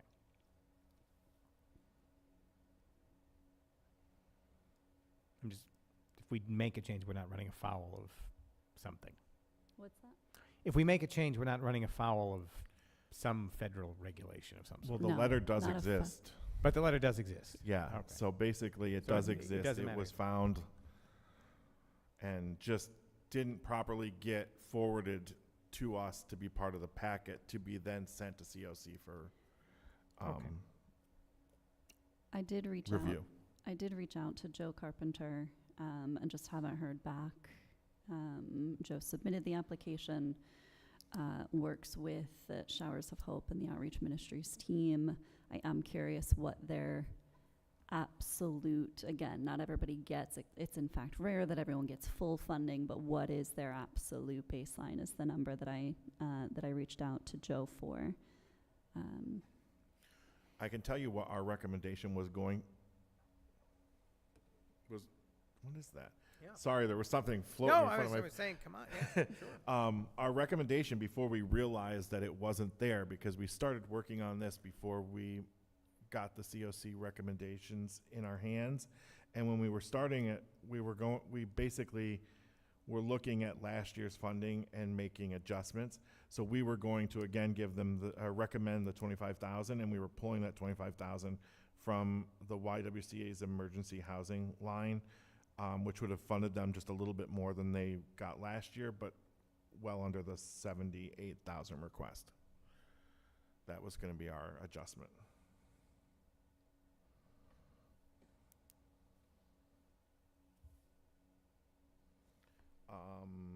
And then down at the bottom, Family Enrichment Network, CARES Homes, their request $65,000. We gave them recommended $61,000 last year. We're budgeting $62,975 this year, basically because of the cap. So they're. Is that I? Oh, I was just curious about ACBC. Did I miss that? YWCA Street Outreach and ACBC Up Comfort. I was going to talk about that if you want. Or you So, can. all right. Go for it. So why is the cap so different from last year? It seems like we've lost $50,000 or so of cap. What? The It's cap actually is a up. percentage. Yeah, that not number last number year total. we held the number at 94,000. This year it's up to 94,425. It's up slightly. No, but if I look at the fiscal year 51 final budget, it ends up to like $150,000 worth of stuff. Right. So it's the top box here, Yeah. the big one, added to the bottom box. Oh, we didn't have a thing in the bottom box last year.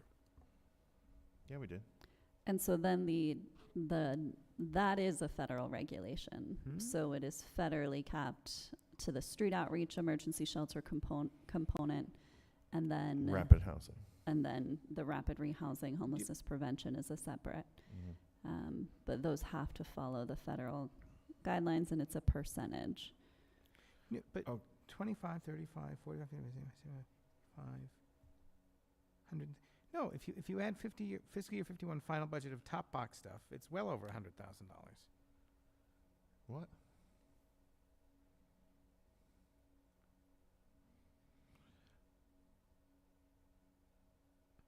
Or ignore me for a minute. Let me calculate stuff.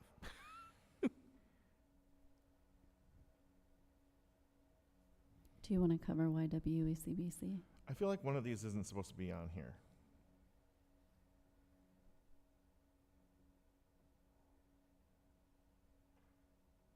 One of them wasn't on last year, right? So if you add fiscal year 51's top box stuff, you end up with just under $140,000. That's, yeah, one of those is not there. ACBC wasn't there last year. So even though it says Right. it was, it's not. No, ACBC got funded last year for 51.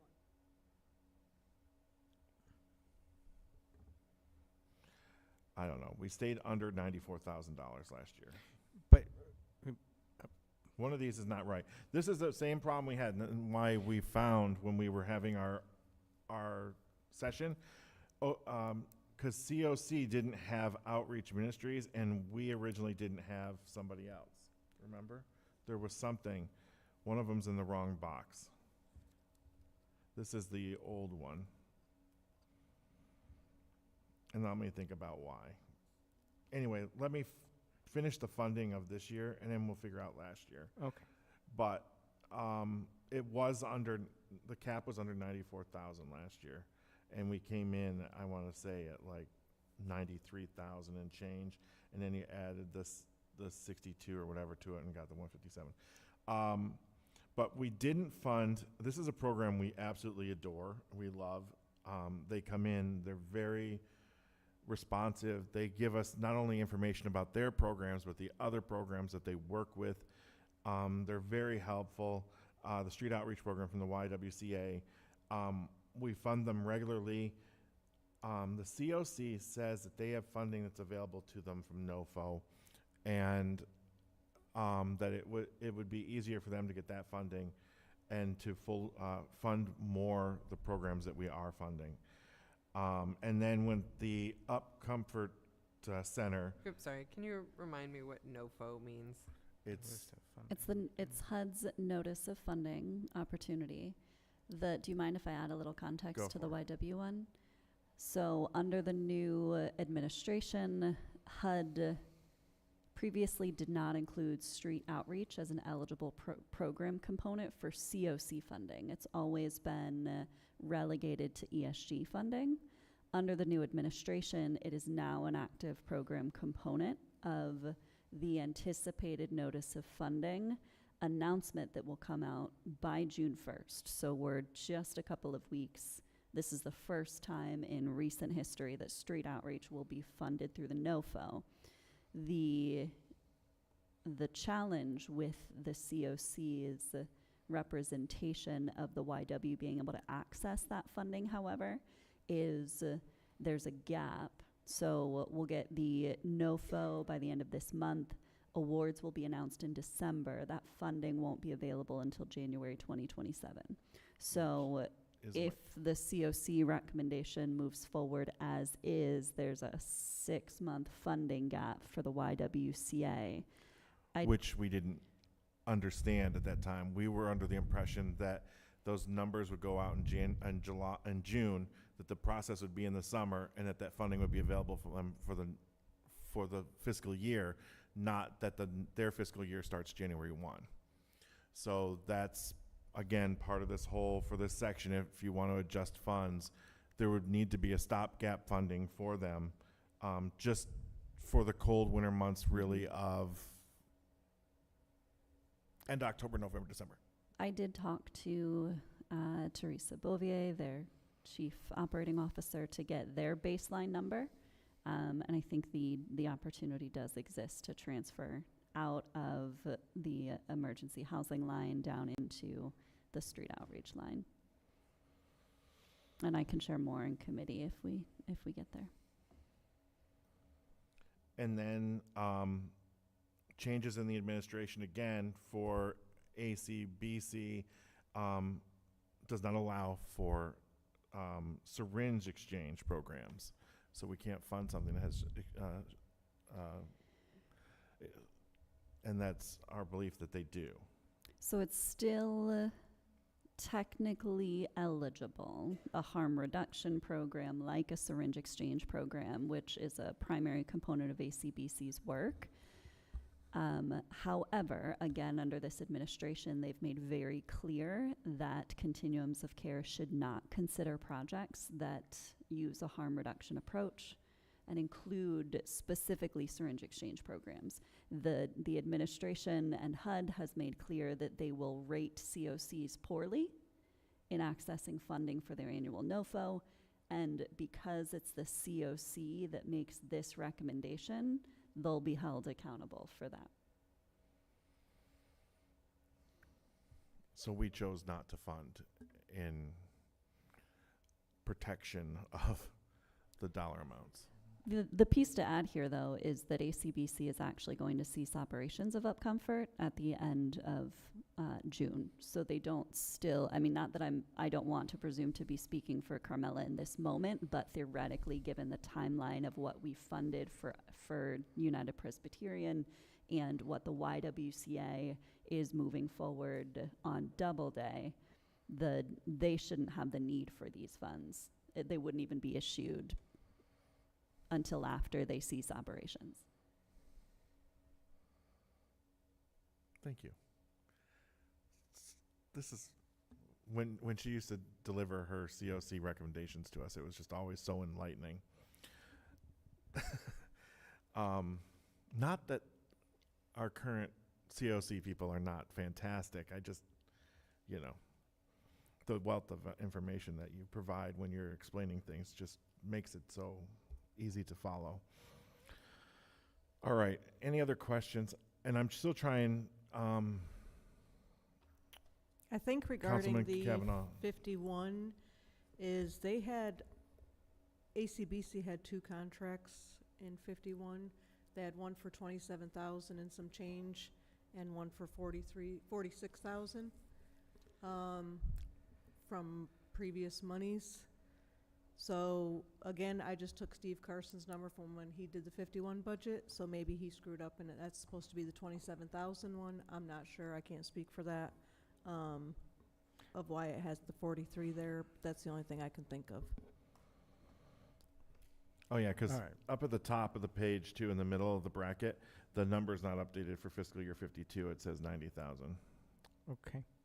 And then the final thing was Fenn's Rapid Rehousing. Are they the only requester that we got, apparently, or how does that work some special way, or? They're the only provider of homelessness prevention. There were 2 other programs last year. Mothers and Babies had a program. Broome County Urban League had a program, not ESG funded, but they've lost funding. So, I mean, as much as we can funnel to Fenn for homelessness prevention, the better. Okay, so one of the questions, the additional sheets that you brought down mentioned program income, which none of this does. Have we accurately accounted for program income so we don't get in trouble again this year? Because that was part of the issue of having to restate everything last year. Program income is pretty much a guess. It's an estimate. We don't know who's going to pay off, you know, rehabilitation loans, stuff like that. So it's a guesstimate. And the guesstimate that is on here is based off of last year's numbers because we just don't know. And I think Steve took whatever's on here, I think 40 or 50,000, whatever's in here, I don't remember. Again, is a guesstimate. Could be more, could be less. We don't know. And we typically get that final number, is it midsummer? And then if adjustments need to be made, that's why we end up seeing it here again. Okay. Thank you so much for all your work, and please express that to the committee too, Justin. Thank you. Any other questions? If we have no other questions, Oh, I and have, since I mean, I have questions on the spend down stuff. Were there any concerns raised by organizations relating to challenges they faced filing and dealing with spend down? The ones who would talk to us about the money they've spent down, they spend it down, they just don't get us the receipts in a timely manner, and then Jan has to chase them. And then the ones that aren't, we're chasing them to spend their money. Now, some of them aren't, we have funded that haven't spent some of their money, but that's because they're summer programs or where we don't expect them to do it until the good weather portion. Like Vines, for example, they just provided their first reimbursement request. Obviously, it's only because, you know, they can only plant a certain time of year. And they get reimbursed for materials like seeds and their farmer who maintains the gardens and stuff like that. So they just send in their first reimbursement request. But they're a program that regularly sends back their Yes. reimbursements, so we're not concerned. The ones where we are concerned, some of them have been addressed, some of them weren't funded.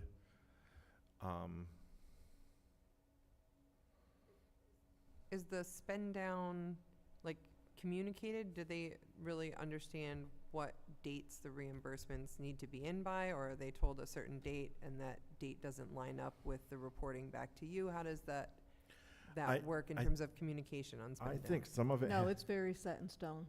It's in the contracts as well. You have September through December.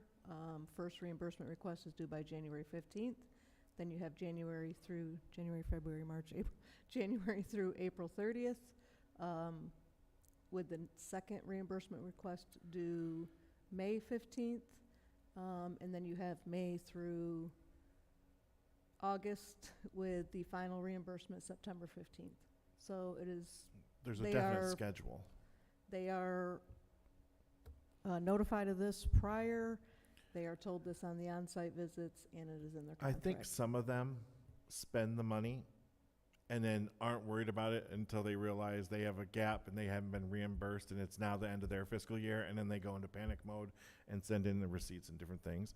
So I think that's part of it, where they're out of sight, out of mind. Okay. I'm still, I guess I'm still But that's confused. also not true either, because they are reminded. I actually Well. hunt them So- down all the So time. January, May, and September, but you were saying that certain organizations that are summer oriented don't do their first one until the end of summer. Yeah. So that would be the September one. So as long as everybody gets their stuff in by September 15th, or they have to put something in for January to be considered in compliance? I'm just trying to understand the rules. No, it is mandatory that they have to reimburse at least that. Some agencies reimburse once a month. Some agencies reimburse once a week. It So all depends on how is often it- they sit in yeah, their okay. requests. So it's, What drives us insane is when they spend their money in September and we don't get any receipts for them till March or April. all right. Does that make sense? So as long as their money is in by September 15th, they are considered in compliance, all of their receipts. They're not absolutely required to submit by January, or they, like that. Well, Not if they the haven't summer spent programs, it- no. If they- okay. Not the summer programs, no. You only are required to submit for what you've spent, Right, right? Okay. Yeah. thank you. So if you haven't spent any money, there's nothing to submit. But if we know you're spending your money, or you're saying you're spending your money, and Shannon's hunting you down for receipts and et cetera, that's a problem. And we have organizations like that. And because of the Spend Down Challenge last summer, this is the first year that CDAC has really incorporated the Spend Down history in funding allocations, and I believe the intention is to do so moving forward. If you're not going to spend your money, we're going to give it to organizations that will. Are there any additional questions for Shannon or Justin? And in the absence of our president pro temp. I get, like, real quick, sorry. Do you give all your feedback to organizations when you tell them you're not funding them? I know it's like if they were watching this, they'd have an explanation, but is there like a direct, like, this is what we were thinking with our final budget that gets sent out? I usually end up talking to most of them. I mean, I have the last 3 years. We go to the visits. Some of them will be funded, some of them won't be, because they're all currently funded. But you guys just had a public hearing as well. Oh yeah, which we showed had a what- public hearing. Some of them knew going in that we had reached out, and then some of them didn't have the public there. They only had their people again. The public hearings work best when the agencies have their people and their Yeah. supporters in So I it. have a question on the noticing of that. So we got emails with the full official looking public hearing notice. Did each of the organizations get that? Or did they just get a notice saying that there was a meeting? Juliet was in charge of that, so. Okay. If I could get a you'd copy ask- of that email, I'd be you'd have to interested ask in seeing what was her. communicated relating to the public hearing to the I can forward you organizations. the email. Thank you. And it was that flyer. The flyer was attached. Was Perfect. attached. Thank yep. you. That's the main thing I wanted And to know. all of us on CDAC had it and posted it on our socials for our stakeholders in our communities that we see. Thank you. It was actually, the turnout was the lowest we've had. But it was also, I feel like, the latest we've had. Usually it's the month Yeah. earlier.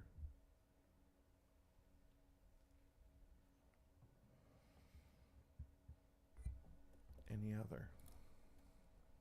No? Thank you so much. I would make a motion to adjourn. Thank you. I'll second. You can't, because you technically leaving Second. the meeting. Thank you. Second.